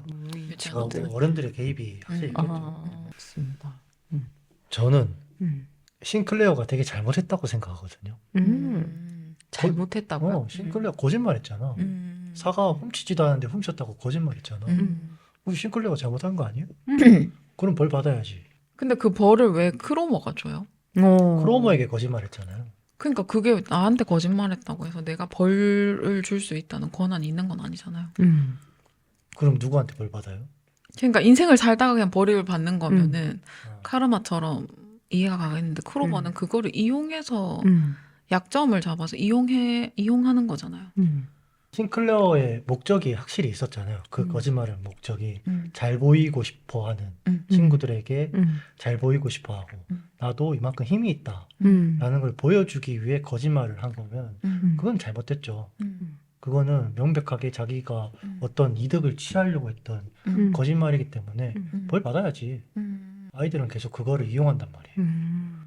근데 저는 이제 벌이라는 게 본인이 벌이라고 받아들일 수 있어야 벌인 것 같거든요. 이게 뭔가 내가 잘못해서 받는 처벌이다. 근데 그런 느낌보다는 그거랑은 큰 관련 없이 이용당한다? 라고 느꼈던 것 같아가지고 그게 싱클레어에게 처벌로서 다가왔을까? 이런 생각이 드네요. 처벌로서 아마 안 다가왔을 거예요. 당연하죠. 빠른 수용. 왜 나한테 이런 일이 있을까? 약간 작용 반작용의 느낌으로 내가 그렇게 저 세계를 한번 건드렸으니 저 세계의 일부분이 나한테 이렇게 덮쳐오는구나라는 느낌이었거든요, 저는. 그리고 이게 정말 처벌이 되려면 크로머가 거짓말한 거에 대해서 괴롭혔어야죠. 그 거짓말인 줄 몰랐잖아요, 크로머는. 너가 사과를 훔쳤구나. 내가 그러면 그걸 이용해서 경찰한테 넘길까. 크로머가 싱클레어의 거짓말인지는 알고 있었잖아요. 거짓말인 줄을 몰랐지 않아요? 알았는 부분은 어떻게 어느 면에서 알았다고 생각하셨어요? 가수원의 주인은 누군지 크로머가 알고 있고 그리고 가수원의 주인은 또 사과 때문에 그 되게 분노해 있는 상태다. 크로머가 얘기를 했잖아요. 그 과정에서 싱클레어라는 그 유약한 아이가 저 사과를 훔쳤을 거라고 생각을 하지 않았다는 게 저는 알 것 같거든요. 크로머가 눈치를 챘을 것 같거든요. 그래서 그거를 좀 이용한 것 같아요. 그러니까 거짓말을 알든 모르든 일단은 이용을 한 거잖아요. 처벌을 한 게 아니라. 응당 대가는 받아야죠. 그러면 여기 소설에서도 나오잖아요. 그 과수원 주인이 사과 도둑을 잡으면은 얼마 준댔더라? 2크로머? 2크로머를 준다고 했다. 그래서 싱클레어가 막 잔돈을 다 모아가지고 그 이 크로모를 다 줬는데도 불구하고 계속 괴롭힘을 당하잖아요. 이 크로모를 크로모한테 줬으니까 잘못된 거죠. 또 사과를 훔쳤잖아요. 사과를 훔쳤으면 그 사과의 주인한테 그 잘못했다고 용서를 빌어야 되고 싱클레어는 오로지 자기 안위를 위해서 크로모한테 복종하고 그런 거잖아요. 그러니까 복종이 어떻게 처벌에 대한 그러니까 싱클레어가 크로모와의 어떤 그 접촉의 어떤 사건들이 싱클레어가 잘한 게 하나도 없어요. 싱클레어는 일단 거짓말부터 잘못을 했고 설사 그게 거짓말이 아니더라 해도 사과 주인에게 그 가수원 주인에게 사과를 하는 게 맞죠. 왜 사과 그 과수원 주인한테 사과를 해요? 거짓말이었는데? 거짓말이잖아. 난 사과를 훔친 적이 없는데 왜 뭐 그 과수원 주인한테 사과를 해? 크로모한테 사과해야죠. 내가 사실 거짓말했다. 그러니까 미안하다. 거짓말이었으면 그러니까 그게 거짓말 아니었으면 크로모한테 사과를 할 게 아니라 그 가수원 주인한테 사과를 해야 된다가 맞죠. 그리고 거짓말을 했다는 거에 대한 얘기를 할 거면 난 거짓말을 했다라고 크로모한테 얘기를 했어야죠. 근데 그걸 안 했잖아. 그러니까 그 나의 행동에 대한 리액션, 반작용으로서 크로모가 나를 이용하는 거지. 크로모가 얘 거짓말했다. 진짜 못된 짓이다. 처벌해야겠다 하고 계속 얘를 데리고 다니면서 휘파람 불 때마다 얘를 막 트라우마 생기게 할 만큼 계속 괴롭히는 거는 처벌이 아니고 이용하는 거죠. 싱클레어가 잘못하긴 했잖아요. 잘못한 것도 맞고 그 크로모는 이용을 한 거지 크로모가 처벌을 한 건 아니죠.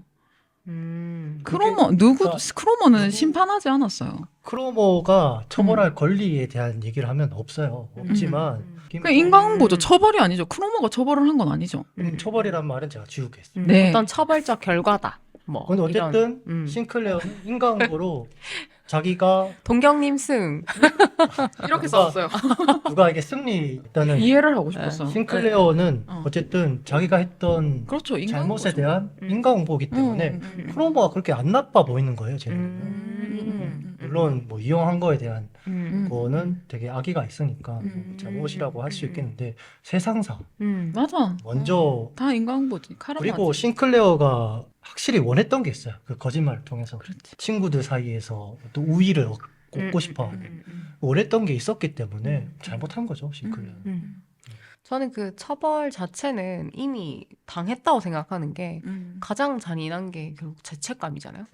그래서 싱클레어가 그 과정에서 엄청나게 고통받았기 때문에 갈등하고 저는 이 작품이 정말 좋았던 게 어린 시절에 또는 아직 미성숙할 때 앞날을 한 길조차 모를 때 그 어두운 곳에서 막 이렇게 헤매는 그럴 때 그 두려움 그리고 공포 그리고 이게 나중에 어떤 결과로 이어질까라는 것에 대한 어떤 두려움에 대한 그런 묘사들이 정말 좋잖아요. 그렇죠. 근데 그런 걸 봤을 때는 이미 내 안에서 제가 봤을 땐 처벌은 충분히 받았던 것 같고 이 크로머는 뭐랄까 저는 이 둘의 관계가 되게 그렇게 보였어요. 그 융의 개념에서 보면은 그림자라는 역할이 있는데 내 안에 있는데 내가 인정하고 싶지 않은 내 모습 그런 걸 우리가 이제 섀도우 그림자라고 표현을 하는데요.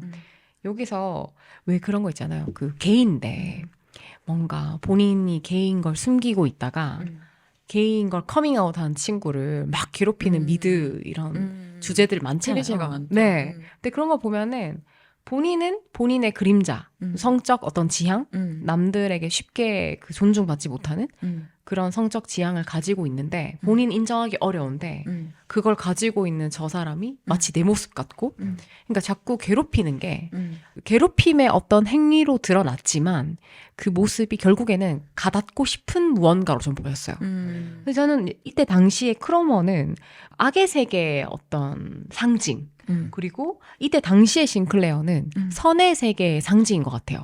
약하고 뭔가 유순하고 모범생이고 말 잘 듣고 복종적이고 뭐 이런 아이.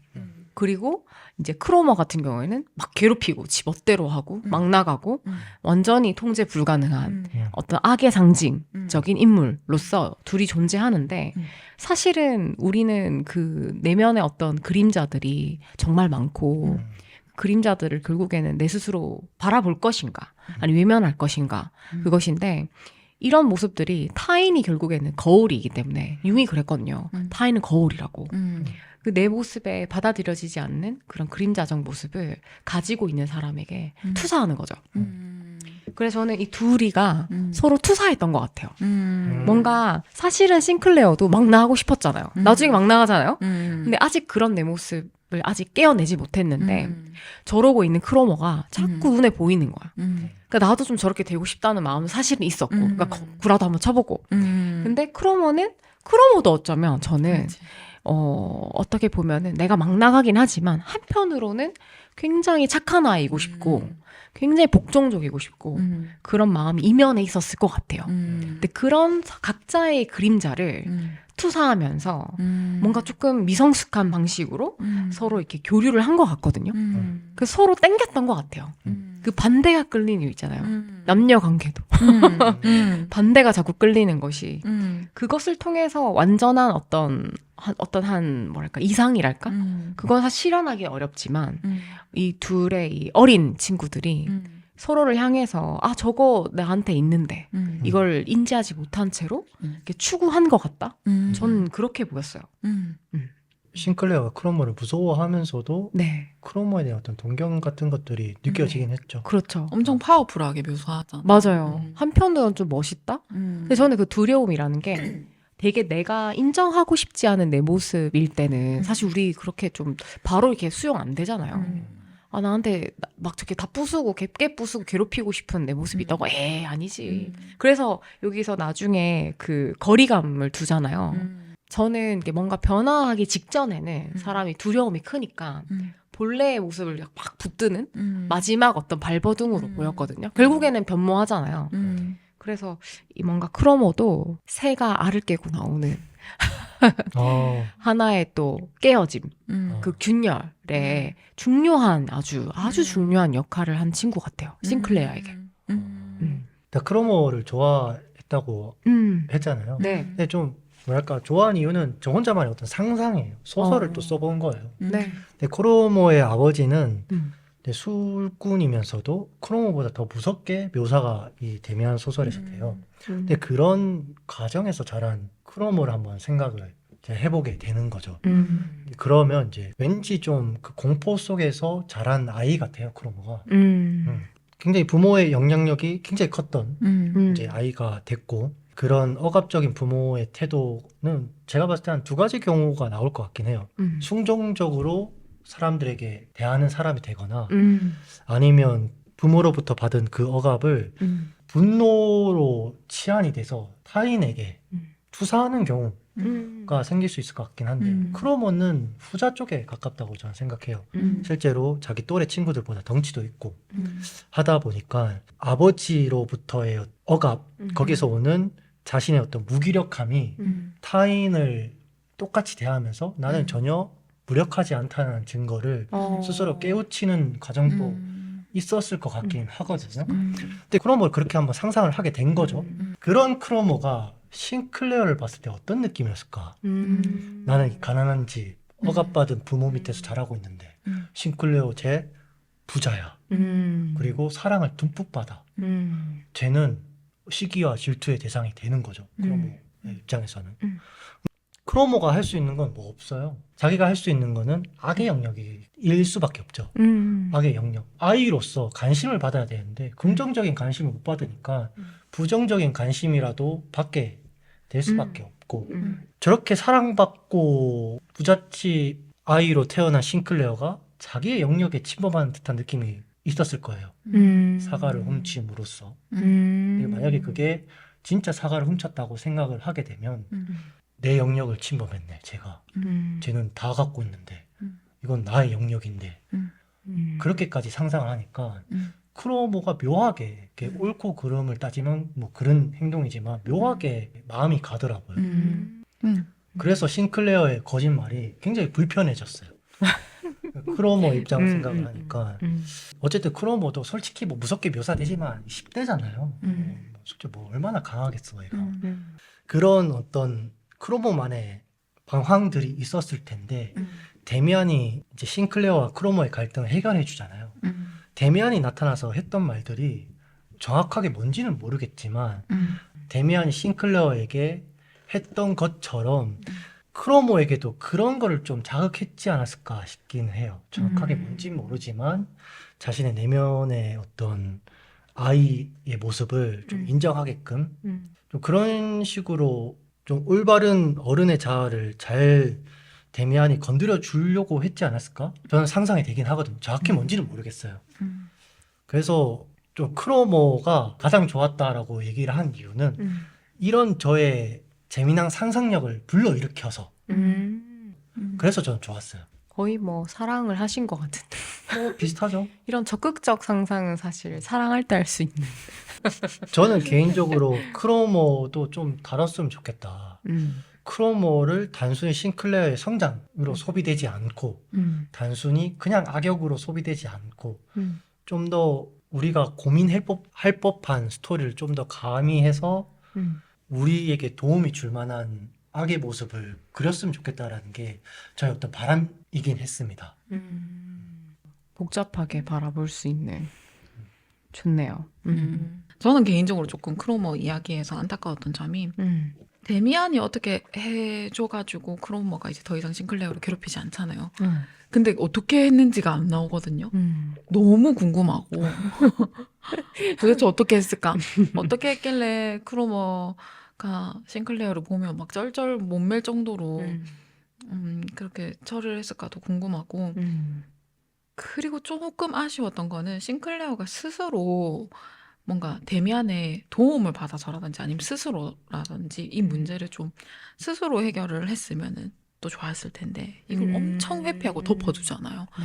그리고 데미안이랑 얘기조차 안 하고 그리고 나중에 후에 만났을 때 전쟁 그 입대해가지고 다친 상황에서 내가 눈을 떠보니 매트리스에 누워 있었고 옆을 보니 데미안이 있었다 하면서 그제서야 크로머를 기억하냐 하면서 언급을 했는데 그러면서도 데미안이 크로머든 뭐든 또 뭐 어려운 일이 생기면 내가 못 올지도 몰라 뭐 이러면서 이제 크로머를 언급을 하는데 이걸 스스로 해결하지도 않고 해결하지도 않은 상태에서 평생을 덮어두다가 후에 누가 언급할 때쯤에야 다시 한번 생각해보고 그게 좀 아쉬웠어요. 되게 상상력을 자극할 만한 부분이긴 하죠. 어떻게 해결하는지는 안 나오고. 근데 저는 데미안이 어쨌든 크로모를 만나서 뭔가를 했는 느낌은 있잖아요. 근데 저는 크로모의 어떤 내면의 어떤 방황들을 건드렸다고 분명히 생각을 하고 있고 너 싱클레어 그렇게 안 괴롭혀도 된다. 너도 충분히 사랑받을 수 있다. 이런 식의 느낌을 뭐 정확한 워딩까지는 제가 지금 이렇게 떠오르기 힘들지만 그런 식으로 크로모의 아이의 모습을 좀 보듬어 줬을 것 같긴 하거든요. 그래요? 저는 그럴 것 같아요. 전 반대로 생각했는데. 저도 저는 뚝갑했을 것 같은데. 전 약간 공포를 이용했을 것 같아요. 근데 그렇게 하면 데미안에 대한 신뢰가 전 떨어져요. 어... 같은 아이잖아요. 그래요? 그 나쁜 사람이긴 해요. 나쁜 악역으로 나오긴 했는데 크로모도 우리가 일종의 보듬어 줘야 되는 아이의 위치에 있는 사람이란 말이죠. 그래서 크로모에 대한 크로모와 싱클레어의 관계를 해결하는데 더 큰 힘으로 크로모를 눌렀다? 비행 청소년들을 이제 대할 때 그렇게 건드면 좀 난리 날 것 같긴 하거든요. 그래요? 저는 다른 걸 많이 봐가지고. 아니 말고요. 아니 말고요. 네, 왜냐면 저도 이제 경험이 있으니까 저는 이제 상담을 하니까 이제 청소년들 만날 시기도 많고 이제 방황하는 경우도 많이 만나는데 그 친구들을 만나면 제가 느낀 건 이거예요. 사실 저도 뽀시럽게 자란 거죠. 그 친구들 비하면. 그 친구들은 다 얘기해보면은 아픔이 있고 굉장한 트라우마적인 어떤 사건들 각각마다 다 다르게 생긴 게 있더라고요. 근데 그들이 봤을 때는 내가 아무리 시선을 맞추고 해봤자 내가 통하는 어떤 방식, 대화와 그 부드러움, 뭐 미소와 포옹 이런 것들이 우습게 느껴지나 봐요. 근데 그걸 한번 느낀 적이 있어요. 물론 그걸 싫어하진 않거든요. 그런 좀 따스하게 해주는 어른이 있다는 것에 위로를 받지만 변화를 시키진 못하더라고요. 근데 저는 깨달은 거는 보호관찰 쪽에서 일을 하시는 분이랑 알게 된 적이 있어요. 그래가지고 제가 아무리 해도 안 되니까 그분을 모셨어요. 그분이 어떻게 하고 오셨냐면은 금목걸이를 하고 덩치 크신 분이요. 금목걸이 하고 이제 올백 머리 하시고 차를 좋은 거 타시더라고요. 몰랐어요. 근데 일부러 차키랑 뭐 그런 식으로 약간 제 기준에서 약간 껄렁해 보이는 그런 느낌으로 그 제가 그 친구들을 지도하려는 만날 수 있는 그 자리에 오셨는데 와 이게 한 번에 제압되더라고요. 맞아. 한 번에 바로 그냥 그러니까 그들의 논리에서 먹혀드는 방식이 있다는 거. 그게 나는 할 수 없는 영역에 어떤 무언가 할 수 있다는 걸 저는 그때 인정했어요. 그리고 그분이 하시는 말씀을 아이들이 이렇게 정말 고추 세워서 이렇게 허리 딱 세우고 네 선생님 네 선생님 하면서 듣고 마지막에는 그분이 걸어 나간 것까지 뒷모습까지 이렇게 창가로 이렇게 지켜보더라고요. 그래서 저한테 선생님 보니까 선생님 저분처럼 될 수 있어요 저도? 이런 얘기하면서 바뀌었어요.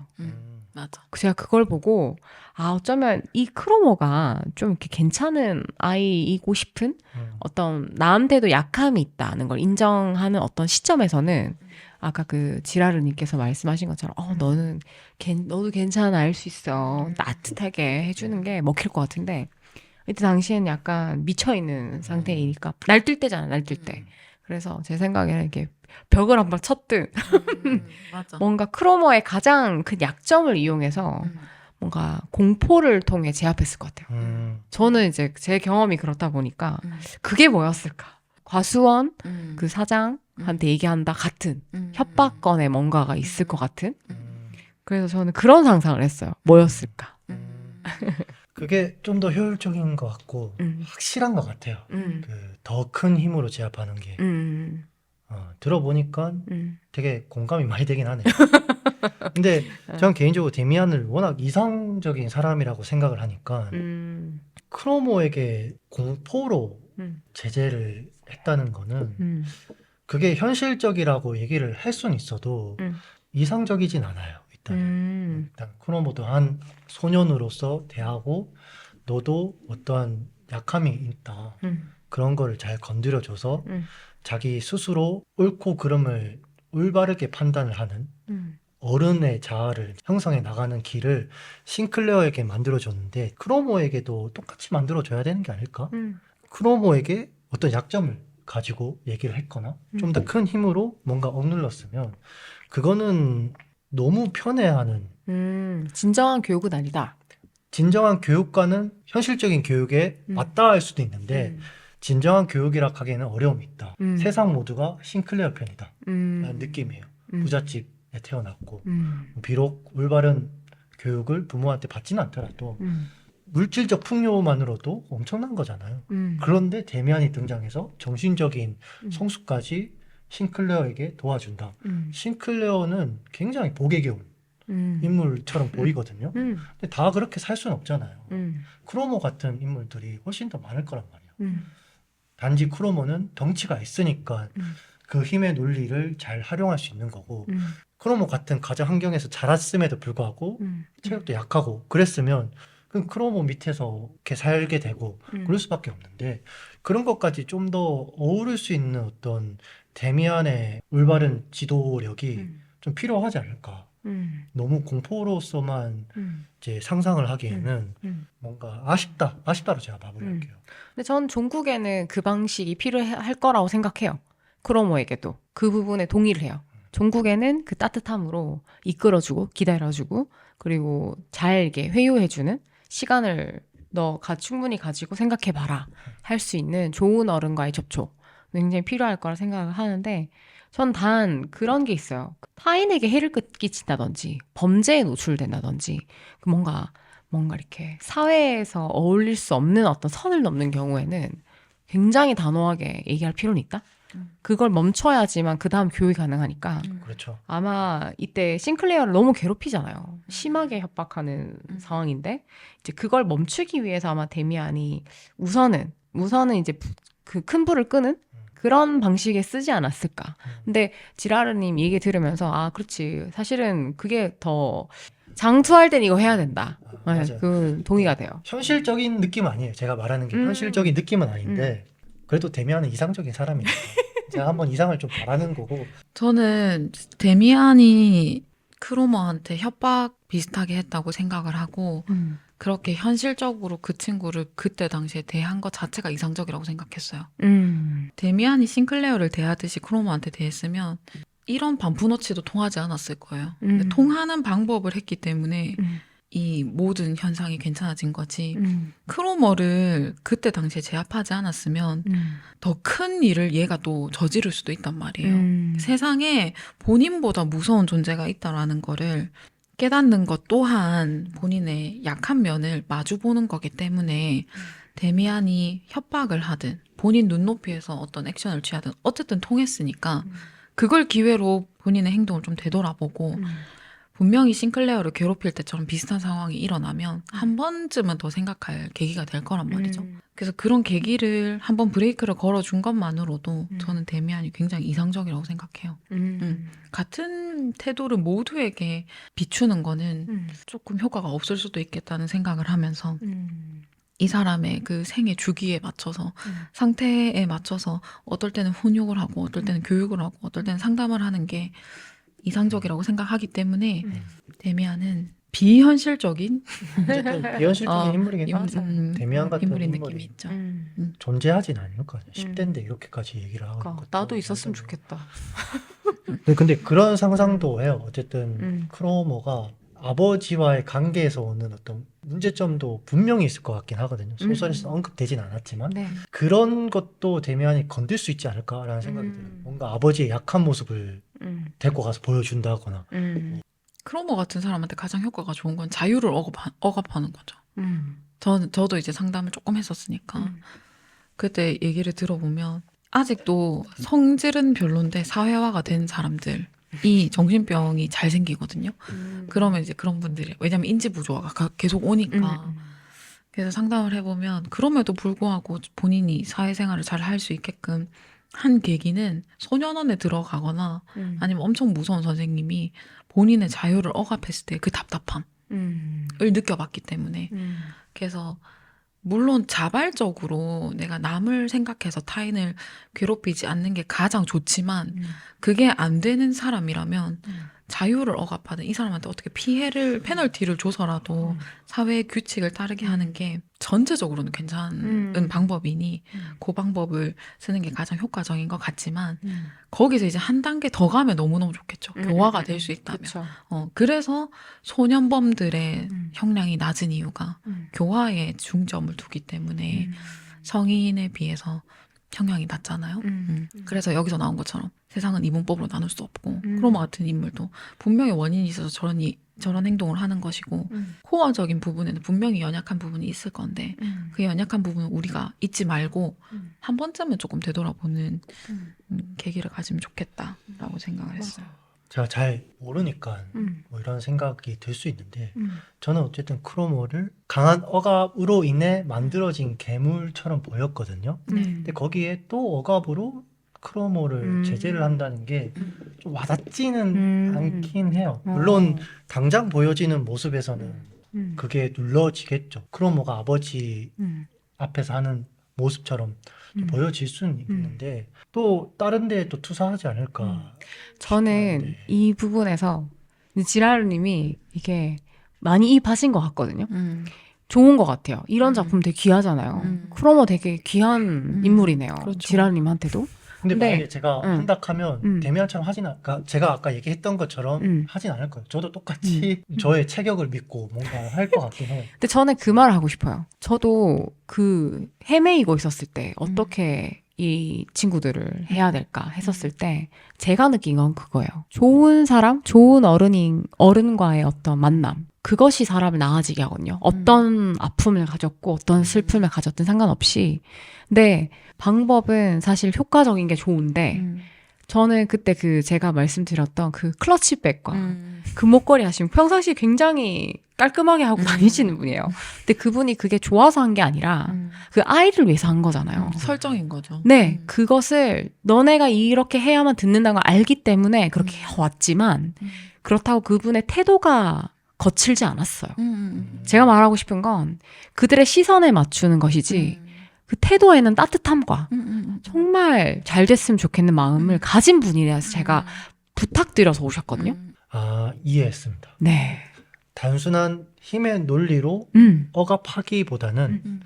그 힘의 논리는 보여주되 네. 선의의 마음이 같이 녹아져 있으면 그것만큼 좋은 능력으로 그렇죠. 지도할 수 있는 건 또 없을 네. 것 같긴 하네요. 정리를 아주 잘해주셨군요. 네, 감사합니다. 음. 또 데미안의 가장 큰 묘미라고 할 수 있는 게 음. 크로모에게 어떻게 했을까? 그러니까. 그거에 대한 얘기는 어떻게 했을 것 같아요? 좀 계속 얘기했잖아요. 따뜻하게 했을 것 같다. 근데 여기는 너를 가만 내버려 두는 편이 신상에 좋을 거라고 깨우쳐줬다. 라고 나오거든요. 신상이 좋을 거라. 그래서 저는 생각한 게 크로모가 무서워하는 사람은 본인 아빠밖에 없잖아요. 나 너네 아빠 안다. 이렇게 뻥쳤을 것 같아요. 너가 다른 애들 괴롭히고 다니는 거 너네 아빠가 알면 네 가만히 놔둘 것 같냐. 너도 스스로 알잖아. 그게 못됐다는 걸. 너가 지금 이용하고 있잖아. 한 번만 더 하면 내가 너네 아빠한테 가서 얘기하겠다. 라고 했기 때문에 자취를 감추었다라고 나오거든요.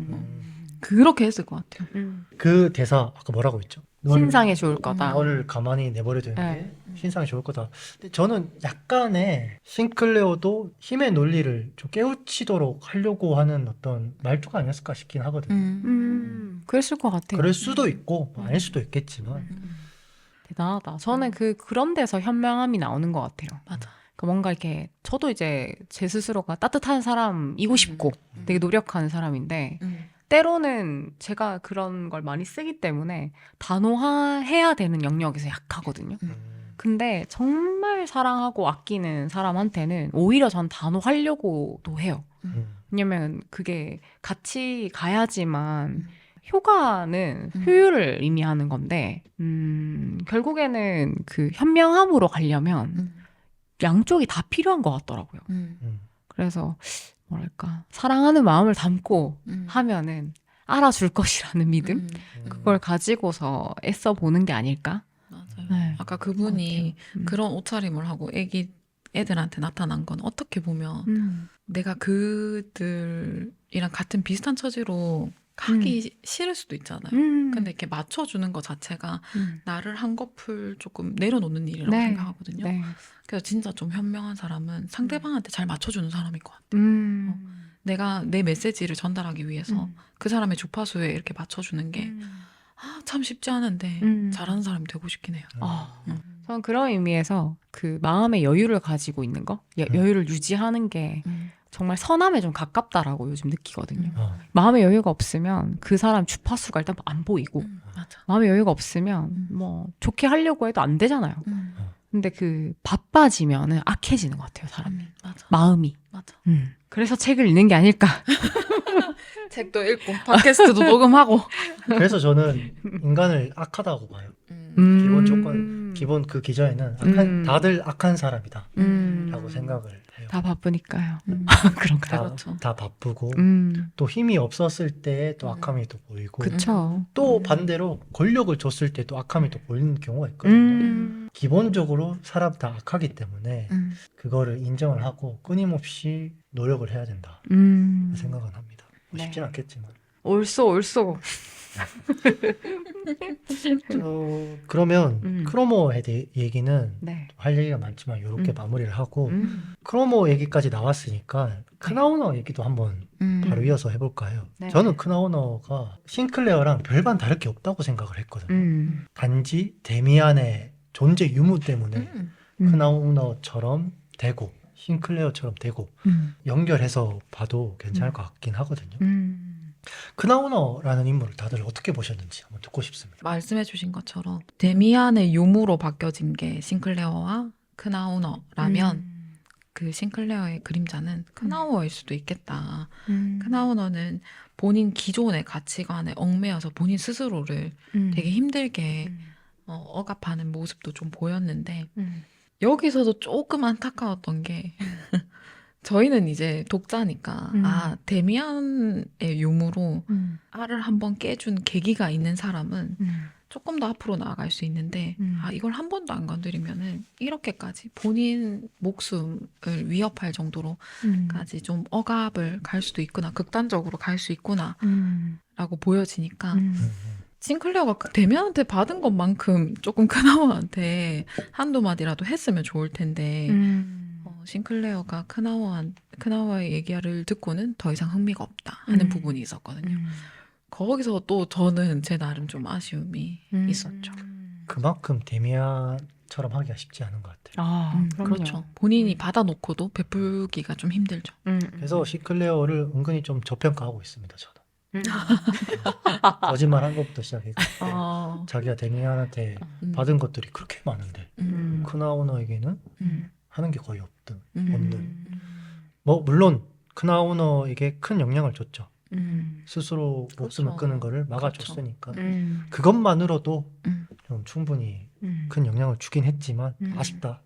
사람이 살다 보면은 참 여러 가지를 경험하고 그 경험을 통해서 어떤 감정이라는 거는 필수 불가결하게 발생할 수밖에 없는 건데, 근데 그 감정이라는 건 결국에는 나를 통과하든 뭐 해소가 되든 어떻게든 지나가야만 하는 건데, 그것이 어떨 때는 내가 원하지 않는 감정일 때 억압하고 크나우너처럼 이게 뭔지도 모른 채 계속해서 저기 무의식이랄까요?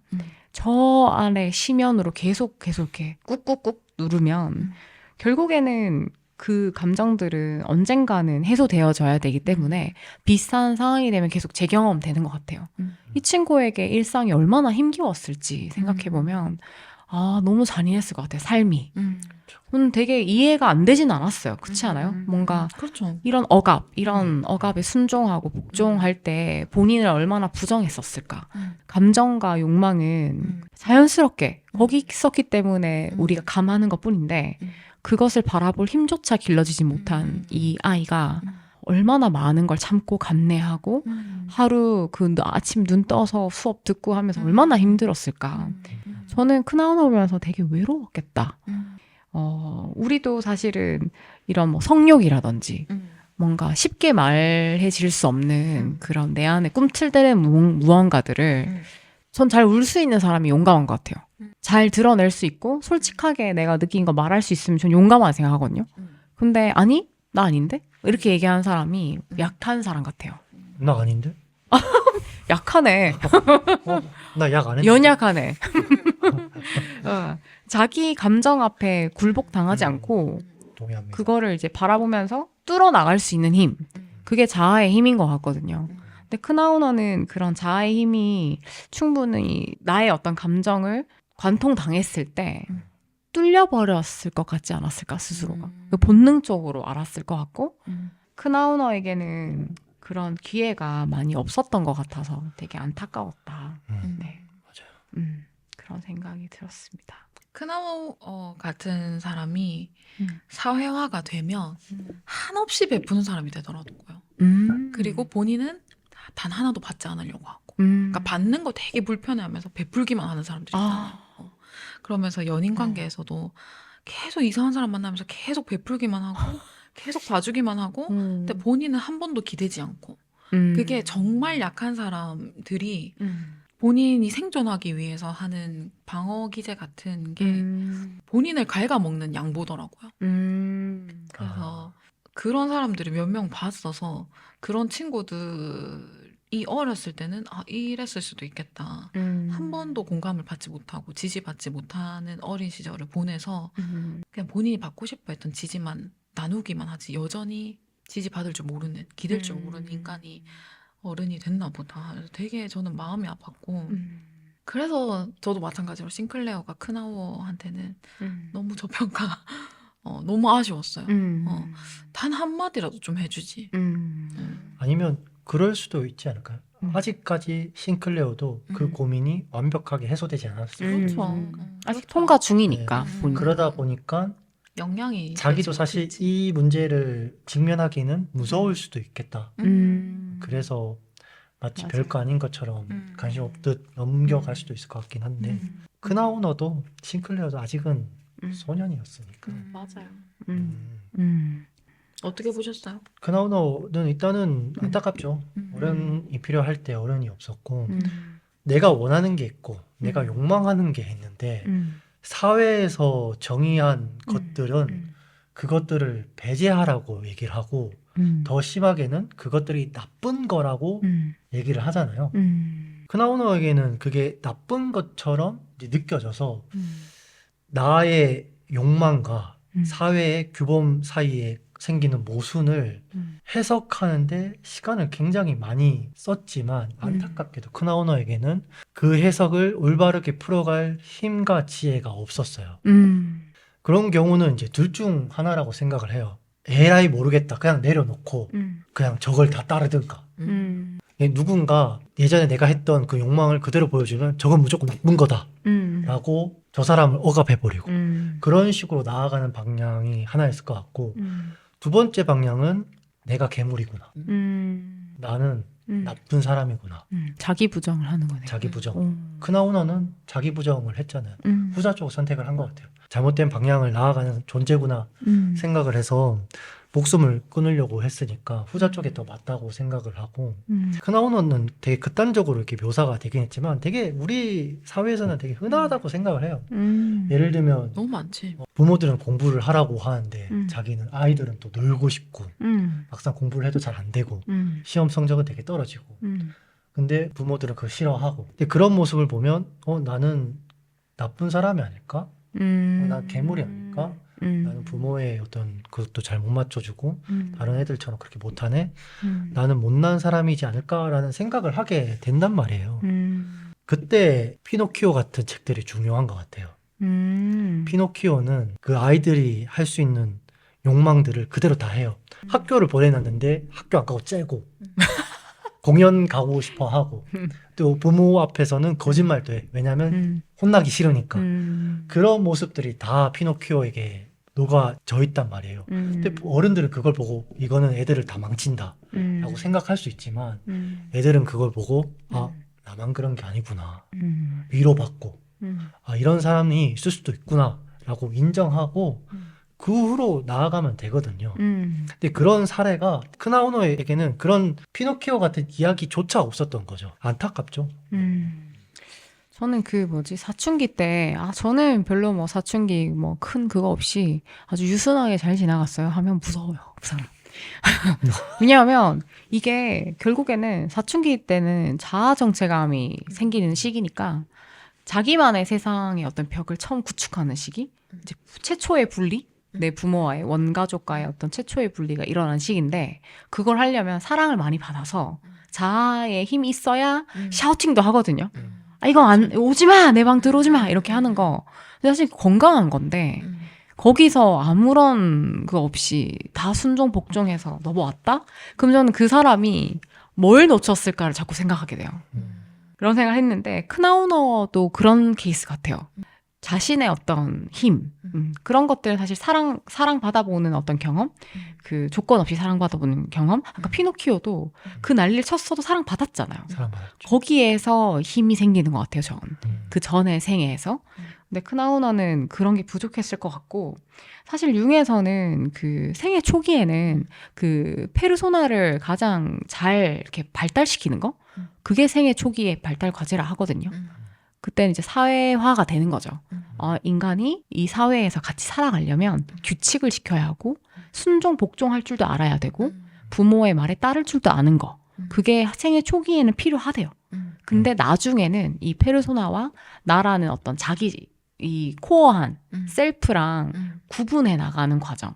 그걸 통해서 자기 실현에 조금씩 이르러 가는데 이 크나우너에게는 이제 처음에 그 과정부터가 부족했고 뭐랄까 부모가 줄 수 있는 정신적 유산 그것의 힘이 너무 약하니까 그 다음 모든 과정들이 너무나 벅차고 힘겹고 자기 실현과는 굉장히 멀어질 수밖에 없는 굉장히 자기를 부정하는 그런 상황들로 가는 게 좀 자연스럽게 이루어진 게 아닐까 네, 그런 생각이 들었어요. 이 책을 좀 보다 보면 종교가 쓰레기다라는 느낌을 주지 않아요? 맞아요. 저는 굉장히 맞다고 생각하고 자꾸 융 얘기를 해서 그런데 그쪽에서도 그 모든 종교가 말하는 교리 그것이 우리가 이제 일종의 페르소나죠. 이것을 잘 해냈을 때 10계명 그런 것들 잘 따랐을 때 그 종교에 잘 이렇게 순응할 수 있고 같이 갈 수 있지만 그것만이 맞다고 하면 그건 다가 아니라는 거죠. 아까 얘기한 것처럼 페르소나는 발달시키되 나중에는 이게 나의 자신과 같은 것은 아니기 때문에 페르소나는 사실 입는 거잖아요. 사회적 가면이잖아요. 근데 그것도 쓸 줄은 알아야 되지만 그 뒤에 있는 진짜 내 얼굴, 내 모습 그것에 대해서 궁금해할 줄 알아야 하고 그것이 종교가 때때로는 나 지금 가면 벗고 싶은데 아니 너 가면 써 라고 했었을 때 내가 판단해야 되는 거죠. 난 지금 가면을 벗어야 되는 시기다. 지금 이 순간은 가면 벗고 진정한 내 모습을 있어야 해 하는 시기에서조차도 그 종교가 너는 당위, 너는 반드시 착한 모습만 보여야 해 에서 따르게 되면 자기 자신과 멀어지는 거죠. 근데 융도 그 얘기를 하더라고요. 그래서 종교를 뛰어넘는 자기만의 신념, 그리고 본인만의 어떤 삶을 살아가고자 하는 의지, 그것이 우선이고, 종교는 그 다음이다. 라고 저는 이해했어요. 어떤 이 과정들을 통해서. 근데 이 책도 저도 동의해요. 이 종교가, 저는 종교는 죄가 없다고 생각하거든요. 신도 죄가 없어요. 하지만 종교관이, 건강하지 않은 분들은 전 문제가 있다고 생각해요. 근데 그 종교관이 건강하려면 그 종교를 내가 받아들이는 과정에서 내가 단단하고 굳건해야 이 종교가 여기 있음 이것을 활용하고 내가 적절하게 내 삶에 적용시키는 정도로 쓰지 종교 자체가 나라고 착각하는 순간 굉장히 건강하지 못한 종교관으로 빠지는 것 같거든요. 그래서 저는 이 책이 그 얘기를 하고 있다고 생각해요. 그래서 아브락시스가 나오는 것 같아요. 안 그래도 자연스럽게 그 얘기로 넘어가려고 했었어요. 아주 스무스합니다. 비록 제가 얘기를 했듯이 이 책에서 기존의 종교를 되게 뭔가 안 좋게 표현한 것처럼 보이긴 했지만 아브라삭스라는 신을 만듦으로써 좋은 종교란 이런 게 아닐까라는 어떤 제시를 해주는 것 같은 느낌은 또 있거든요. 아브라삭스는 어쨌든 신이라는 걸로 표현을 했으니까. 그래서 넘어가서 새는 알을 깨고 나온다. 처음부터 다시 읽어볼게요. 네. 중요한 문장이니까. 네, 좋습니다. 새는 알을 깨고 나온다. 알은 세계다. 태어나려는 자는 하나의 세계를 파괴해야만 한다. 새는 신에게로 날아간다. 그 신의 이름은 아브라삭스다. 여러분들은 이 문장을 어떻게 보셨는지. 어때요? 지라르님이 이게 또 아주 감미로운 목소리로 읽어주셨는데 감미로웠으면 다행이고 감미로웠으면 다행이고 네. 알 자체는 기존의 가치관을 좀 상징하는 것 같긴 하거든요. 그래서 기존의 가치관에서 깨고 나와서 자신의 자아의 성장과 독립을 좀 이야기하고 싶어서 이런 표현을 만든 것 같기는 합니다. 어떻게 생각하세요, 동료님? 전 종교가 있으니까 전 종교 자체를 신이 있다라고 해서 믿는 게 아니라 저는 가족이랑 이어주기 때문에 종교를 좋아하거든요. 가족이랑 이어져서 저는 할머니 할아버지가 저한테 너무 큰 존재고 이게 커가면서 할머니 할아버지가 저한테 보여줬던 것들이 종교에서 보여주는 것들이랑 좀 비슷하게 느껴졌어요. 그래서 저는 종교를 믿을 때 부모와 같이 좀 종교를 삼았으면 좋겠다라고 생각을 하는 게 나의 기댈 언덕, 비빌 언덕이라고 생각하는 게 종교의 순기능이자 참 기능이라고 생각하거든요. 그래서 아까 얘기하셨다시피 종교는 죄가 없고 그걸 잘못된 믿음 혹은 종교를 정치적으로 이용하는 사람들이 잘못됐고 그 종교 교리가 그 옛날에 나왔기 때문에 시대에 따라서 바뀌어야 돼요. 그래서 그나마 핍박받지 않는 종교가 불교잖아요. 네. 불교는 근데 그 교리에 있는 게 시대에 따라가야 한다는 게 교리에 있기 때문에 사람들이 어느 시대에서든 불교에 대한 그런 기본적인 호감이나 수요가 계속 꾸준히 있다고 생각을 하는데 그와 반대로 기독교가 왜 이렇게 이런 작품이 나올 정도로 좀 그러한 모순에 대해서 비판적일 수밖에 없는 이유는 기독교를 이용한 정치 권력이 너무 많기 때문이라고 저는 생각하거든요. 맞아요. 우리가 조금 정신을 차리고 정치를 빼고 애초에 종교가 왜 생겨났는지 애초에 종교 때문에 위로를 받은 사람들은 도대체 뭐 때문인지를 생각해보면 저는 그 힘이 어마무시하다고 생각을 하거든요. 그래서 아브락사스는 저한테는 원래부터 신이 좀 이런 개념이었어요. 선악이 다 있었고 그래서 뭐 부처든 예수든 선악이 다 있는데 인간들은 어리석거나 혹은 약하거나 아니면 이기적이기 때문에 이 선과 악에서 이기적인 걸 택하다 보면 악행을 더 많이 저지르고 그래서 더 넓은 시선을 보게 하기 위해서 성인들 뭐 예수가 오든 부처가 오든 그런 신화를 만들어낸다고 저는 생각을 하거든요. 그래서 저는 이 말 자체는 이 말이 너무 멋있는 이유는 다들 조금씩 이런 생각을 하는데 그거를 이렇게 문장으로 꼬집어내서 멋있다고 평가를 한다고 생각을 하고 저 역시도 그렇게 생각을 하고요. 아브락사스라는 신은 어떤 존재인가요? 그냥 모든 신은 아브락사스 같아요. 선과 악이 다 존재하는. 기존의 기독교적 신, 기독교적인 신이 원래 아브락사스인데 정치가 개입하면서 이게 삐뚤어졌다고 생각하거든요. 굉장히 어렵긴 한데 저한테는 오히려 좀 쉽게 당연한 개념으로 받아들였어요. 이걸 다르게 생각하니까 그 성경이 집중해서 보는 사람들 11조를 내라고 했다. 그럼 무조건 10%를 내야지. 너 왜 소득의 10%를 안 내니? 라고 비난하는 것. 그런 건 굉장히 잘못된 해석이라고 생각을 합니다. 어떻게 보면 경직된 복종, 맞아요. 경직된 순종 맞아요. 그런 느낌이네요. 맞아요. 제가 잘 몰라서 그런지 좀 다르지 않나요? 기독교 쪽 신이랑 아브라삭스는? 아브라삭스는 내 안에 있는 것으로 나와 있잖아요. 그러니까 제가 생각하는 기존의 기독교적 신은 아브락사스와 같았을 텐데 지금의 모습으로 바뀐 거는 정치적인 이유가 개입해서 일 것이다라고 저는 생각해요. 지금 그러니까 십자가에 박힌 예수를 보고 또는 하나님을 생각하고 그런 것들은 일종의 어떤 정치적인 요소가 좀 들어왔을 거라는 생각이신 건가요? 맞아요. 저는 그렇게 생각해요. 예루살렘을 탈환하기 위해서 너무 많은 목숨들과 너무 많은 이권 싸움이 있는 것도 그것도 뭐 다 종교 때문이겠어요? 다 본인의 권력과 정치적인 목적이 있어서라고 생각하거든요. 그래서 제일 처음에 예수가 와서 했던 행적들을 보면은 진짜 착한 일들이거든요. 부처도 마찬가지고. 근데 그것만 생각했으면 좋겠어요. 그 이상으로는 좀 생각 안 했으면 좋겠고 내가 정말 힘들 때 아무 이유 없이 나를 도와준 사람이 있으면 정말 감사하고 또 내가 또 여유가 생겨서 남을 도와줄 수 있는 기회가 생기면 그것 또한 감사할 일이고 되게 기본적인 원론적인 그 종교의 선함에 대해서 깊이 생각하다 보면 부수적인 것들이 다 빠질 수 있다고 생각해요. 얘기를 들어보니까 종교적 신념이 좀 강할 수 있는 사람이 이 책을 읽으면 이 책 자체가 데미안이 얘기했던 카인과 아벨의 효과를 줄 수 있을 것 같긴 합니다. 맞아요. 맞아요. 진짜 제가 어. 전반적으로 그렇게 생각- 좀 불합리와 부조리를 좀 보여줄 수도 있으니까 이 책이 그래서 종교를 정말 좋아하는 사람들을 잘 보면 되게 딱딱한 종교의 교리를 다 지키는 사람이 종교를 잘 유지하는 게 아니라 느슨하게 지키면서 계속 유지하면서 그 안에서 사람들과의 역학을 잘 소화하는 사람인 것 같거든요.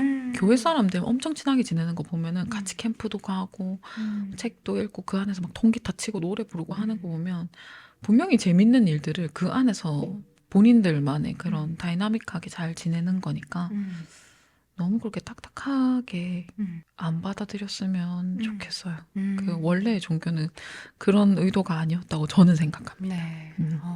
저도 저희 어머니한테 감사드리는 부분 중에 하나가 그 저희 어머니도 모태신앙은 아니신데 그 세례명을 받으셨어요. 로사.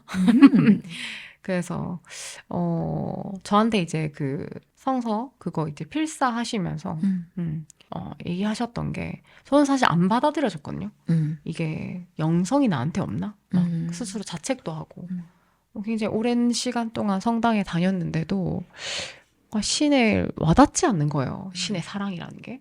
그래서 어머니한테 이거 계속 다녀야 되는지 모르겠다. 난 사실 이게 안 맞는 사람 같은데 어떻게 생각하냐 하니까 어머니께서 그래도 괜찮대요. 괜찮고 그냥 나중에 엄마가 살아보니까 살다 보면은 혼자 힘으로 도저히 버티기 힘든 날도 오고 사실 사람으로도 뭔가 충분하지 않은 위로가 정말 되지 않는 힘겨운 날들이 찾아오지 않길 바라지만 있을 수 있다는 거. 근데 그렇죠. 그럴 때 너가 선택할 수 있는 하나의 어떤 무기가 있었으면 좋겠고 그게 그 중에 하나의 종교가 있었으면 좋겠다. 그래서 하나를 알고 있었으면 좋겠다. 이렇게 말씀해 주셔서 정말 감사해요. 끝까지 강요하지 않고 나중에 이제 이런 종교관 이게 신에 대한 믿음 이런 것들이 완전히 부정하지도 않게 될 수 있었던 건 그래도 나 유신론자는 된다. 신은 있는 것 같다라고 말할 수 있었던 거는 결국에는 삶이 더 중요하다는 기조를 가지고 말씀해 주셔서였던 것 같아요. 삶과 종교가 같은 건 아니니까 물론 이제 같이 가면 참 이쁘고 멋지고 뭔가 사람들에게 귀감이 되고 하기가 좀 더 가능성이 높은 것 같거든요. 그 10개면 다 지키고 살면 그거 되게 괜찮은 사람이잖아요. 제가 되게 좋아하는 영화 중에서 기프트라는 영화가 있는데 거기에서 보면은 여자인 조카가 천재예요. 아, 나 봤어. 보셨어요? 캡틴 아메리카 나오잖아요. 네, 그 캡틴 아메리카 정말 나오는 재밌게 그분이 이제 엄청 그 아이비리그 대학교의 철학과 교수인데 오. 삼촌인데 이렇게 상황이 여의치 않아가지고 이 여자인 이 천재 영재인 이 여자아이를 키우게 되죠. 이게 뭐 여기 맡겼다 저기 맡겼다 하는데 결국에는 같이 가거든요. 근데 그때 막 이 애기가 똑똑하니까 막 삼촌에서 신은 있어? 막 이런 거 물어보면 뭐 나름대로 쉽게 대답을 해줘요. 그러니까 신이 있어? 예수는 뭐 하는 사람이야? 막 이렇게 물었는데 그 삼촌이 그래요. 그 사람 좋은 사람이야. 그 사람 하는 말대로 말 잘 들어.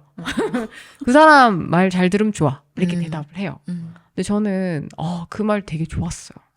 정말 많이 배우고 사실 철학도 뭐 신이나 뭐 이런 뭐랄까 실존적인 부분 굉장히 맞닿아 있는 학문인데 그것을 뭔가 섭렵한 사람이 정말 사랑하는 존재에게 대답하는 그 방식이 너무 따뜻하고 되게 묵직하지 않으면서도 핵심에서 벗어나지 않는 것 같은 되게 좋았거든요. 그 대사가 아직도 기억이 나요. 그래서 저는 삶과 그 종교가 함께 가는 분들을 진심으로 존경하고 그분들의 삶을 축복하고 응원하는데 그럼에도 불구하고 종교와 삶 중에 무엇이 우선이냐라고 물었을 때 저는 그래도 삶인 것 같습니다라고 말할 수 있는 분들이 저는 좀 더 좋습니다.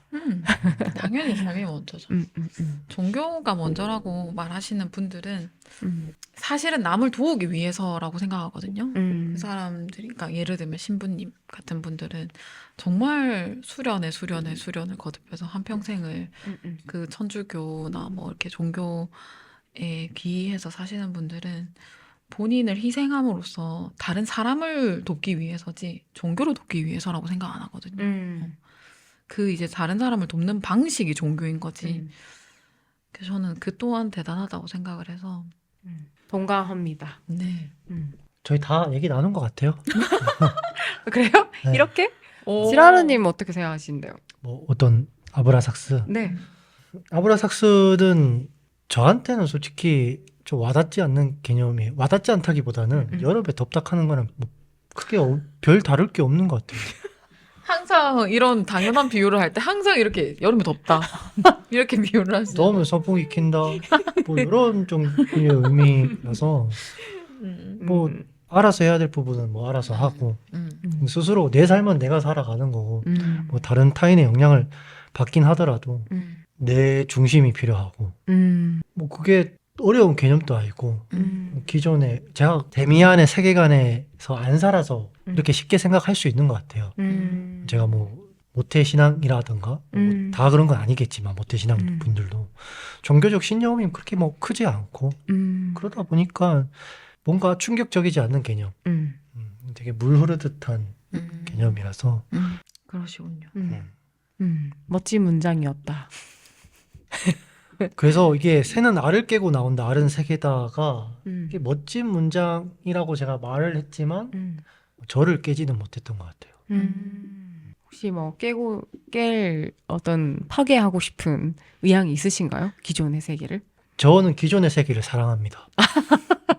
저는, 그것도 되게 좋은데요? 저는 제 스스로 선입견과 편견이 많은 사람이라는 걸 알고 또 그거를 막 굳이 깨야 된다는 생각까지도 뭐 그렇게 크게 하지 않기 때문에 누가 깨려고 하면 오히려 더 싫어할 것 같긴 해요. 왜냐하면 지랄르님은 옆에서 본 결과 복귀를 되게 많이 하세요. 본인의 복귀. 한 말과 행동에 대해서 되게 복귀를 많이 하셔서 본인이 가지고 계신 편견과 선입견은 어느 정도 이제 생각을 하고 나온 통계 수치라고 저는 생각을 해서 그렇게 반감이 들지 않고 그걸 깨려고 함부로 덤비는 사람들이 오히려 조금 살짝은 무례할 수도 있겠다라는 생각을 합니다. 누구에게나 좀 그렇죠. 너가 가지고 있는 그 편견 오만이다라고 말하는 사람이 더 그렇죠. 오만스러운 것 같아요. 저도 이제 지라르님이랑 같이 모임도 여러 차례 해보고 또 오늘도 이렇게 대화를 해보는데 지라르님처럼 말해줄 수 있는 사람 세상에 필요한 것 같아요. 아, 그럼요. 그러니까 뭐랄까 뭔가 선입견인데 그렇게 느낄 수도 있잖아 라는 그런 분들도 좀 지켜줄 수 있는 그런 분들이 이렇게 생각할 수 있다는 거. 근데 그게 세상에 정답이 없기 때문에 그분들 가만히 있어도 뭔가 잘못됐다는 어떤 비판적 시선이나 비난을 받을지도 모르잖아요. 어딘가에서. 근데 그분들이 이런 목소리를 들었을 때 이런 방송, 이런 컨텐츠를 봤을 때 정말 위로받으실 것 같거든요. 저는 사실 그래도 된다 생각해요. 어떤 시점에서는 어떨 때는 내가 좀 선입견에 좀 쩔어 있어야 내가 안전할 때가 있잖아요. 그렇죠. 그러면 그래야 되는 거라 생각해요. 근데 거기에 대해서 얘기해주는 사람 사실 잘 없잖아요. 그렇죠. 귀하잖아요. 그래서 지라르님이 그런 발언을 해주시는데 그렇게 느끼고 계신 어떤 분들, 어떤 의견들을 본인만의 어떤 아이디어나 신념이나 관점을 가지고 계신 분들에 대해서 이렇게 옹호해주고 보호해준다라고 느낀 적이 몇 번 있어요. 그래서 저는 되게 귀한 컨텐츠를 만들고 계시다고 진심으로 생각합니다. 진심으로 감사합니다. 네. 마무리 이제 해볼까 합니다. 네, 좋습니다. 자유님부터 오늘 어땠는지. 전 이렇게 그 팟캐스트는 처음인데요. 너무 재밌었고. 이렇게 예쁜 공간에서 여기 이제 녹음을 합니다, 여러분. 여러분들은 보이시지 않겠지만 아주 은은한 조명과 아주 이렇게 잘 조성되어 있는 컬러풀한 책이 아주 가득한 아름다운 공간에서 아주 마음이 열려 계신 두 분과 제가 정말 사랑하는 어떤 책이자 그런 작품인 이 데미안 이야기를 하니까 정말 제가 또 하나의 세계를 깼구나. 덕분에 이렇게 누군가 초대해 줬을 때 제가 응할 수 있는 사람이라는 것에 너무 또 큰 기쁨을 느끼고 또 가능하면 또 불러주셨으면 좋겠다. 저희도 부릅니다. 또 부릅니다. 저희 한 2달 간격으로 돌아갈 거기 때문에 서울처럼 우려 먹을 겁니다. 5월 첫째 주에 뵐게요. 네. 감사합니다. 제가 꼭 비워놓고 네. 너무너무 즐거웠어요. 감사합니다. 그렇게 네. 말씀해 주셔가지고. 진심입니다. 제가 네. 또 없는 말을 못하는 네. 성격이라서. 저도 진심이라서. 동경님 오늘 어땠어요? 네. 저도 오늘 너무 재밌었고. 음. 데미안이 그때 혜원님이 얘기하신 거는 데미안이 너무 어렵다 이렇게 얘기하셨거든요. 근데 저도 분명히 한두 번 읽었던 것 같은데 기억에 전혀 남아있지 않았어요. 그래서 저는 이번에 읽으면서도 힘들긴 했지만 확실히 얘기를 하면서 푸는 부분에 언제나 즐거움을 느끼고 오늘 또 특별히 내공이 가득하신 자연님이 오셔가지고 조금 더 단단하게 얘기를 할 수 있었던 것 같아서 아주 기쁘고 다행이라고 생각해요. 감사합니다. 네. 네. 어떠셨나요, 지라르님은? 너무 즐거웠고요. 저는 개인적으로 데미안은 네. 저한테 어릴 때 놓치고 간 부분들을 다시 정리해주는 책이었어요. 어린 시절에 했던 방황들을 다시 제 눈앞에 보여줌으로써 제가 하고 넘어가야 될 부분들을 되짚어주는 시간을 주는 책이라서 네. 그래서 저한테는 좋은 책 중에 중요한 책 중에 하나예요. 좋은 책이 아니라 중요한 책 중에 하나예요. 제가 제 삶을 살아가는데. 아, 그리고 또 하고 싶은 말 중에 하나가 네. 이 책의 가장 중요한 문장이 그거잖아요. 새는 알을 깨고 나온다. 요즘 제가 느끼는 거는 그 누구도 깨지 못한 알을 내가 만들고 있는 게 아닌가라는 생각을 해요. 그게 아마 어떤 두려움도 있을 것 같긴 해요. 그래서 이걸 깨야 되지만 안 깨고 더 단단하게 만들어가는 게 저의 어떤 꼰대가 되어가는 과정 중에 하나라고 생각하는데 또 그런 데가 또 실찬 게 또 있어요. 그래서 여러분들 알은 깨고 나오지 마세요. 저는 그게 좋으니까 무슨 말이야? 알은 자기를 지키는 안정된 공간입니다. 근데 제가 봤을 때는 알을 만드는 게 아니라 되게 튼튼한 울타리를 만드는 느낌이고 문으로 되게 잘 왔다 갔다 하세요. 그래서 숨 쉴 공간이 필요해요. 울타리가 아무리 크고 높아도 거기 안에만 있으면 너무 옥죄니까 약간의 공간 정도는 만들 필요는 있죠. 그게 문이겠죠. 하늘이 뻥 뚫려 있는 음. 크고 단단한 울타리를 만들고 계신 것 같아서 음. 알은 너무 꽉 막혀 있지 않아요? 맞아요. 근데 새는 알을 까고 나온다. 음. 알을 깨고 나온다. 까지 않고 깨요. 네. 그러면 깨고 나서의 모습을 생각해 보면 그 뒤에는 되게 견고하게 그 다음 세계를 만들어 가는 거잖아요. 저는 그 다음 세계가 견고하고 충분히 견고해졌을 때 그 다음에 깨고 또 다른 세계를 만들 수 있다고 생각하는데 지라르님은 아마 지금 그 세계를 견고하게 하고 있는 작업 중이신 것 같고 그 전에 이미 여러 차례 그 깨고 나오시지 않았을까. 또 그 다음에 깨서 그 다음으로 가는 세계는 어딜까. 네. 저도 뭐 알을 깨는 순간들이 좀 있었겠죠. 살아오다 보면. 네. 데미안이란 책은 제가 깨고 나온 그 알을 계속 되짚어보는 의미를 주는 것 같아요. 이미 깬 알도 되짚어볼 필요도 되게 중요하다 좋습니다. 생각을 하고. 데미안을 사실 팟캐스트 할 때부터 처음부터 하자고 하셨잖아요. 그렇죠. 데미안은 처음부터 하려고 했죠. 맞아요. 처음부터 하려고 했는데 이제 제가 이건 조금 우리가 내공이 쌓인 다음에 했으면 좋겠다. 아, 그랬어요? 라고 했거든요. 그래서 그렇죠. 저는 딱히 뭐 더 쌓일 내공이 없습니다. 이렇게 말할 수 있는 것도 정말 용감하고 아주 뭐 그렇게 생각합니다. 벼르고 벼르던 작품을 음. 아주 좋게 마무리하는 것 같아서 기분이 좋습니다. 좋네요. 팟캐스트 오늘 데미안 가지고 얘기를 했는데 마무리를 네. 하도록 하겠습니다. 네. 고생하셨습니다. 수고하셨습니다. 수고하셨습니다.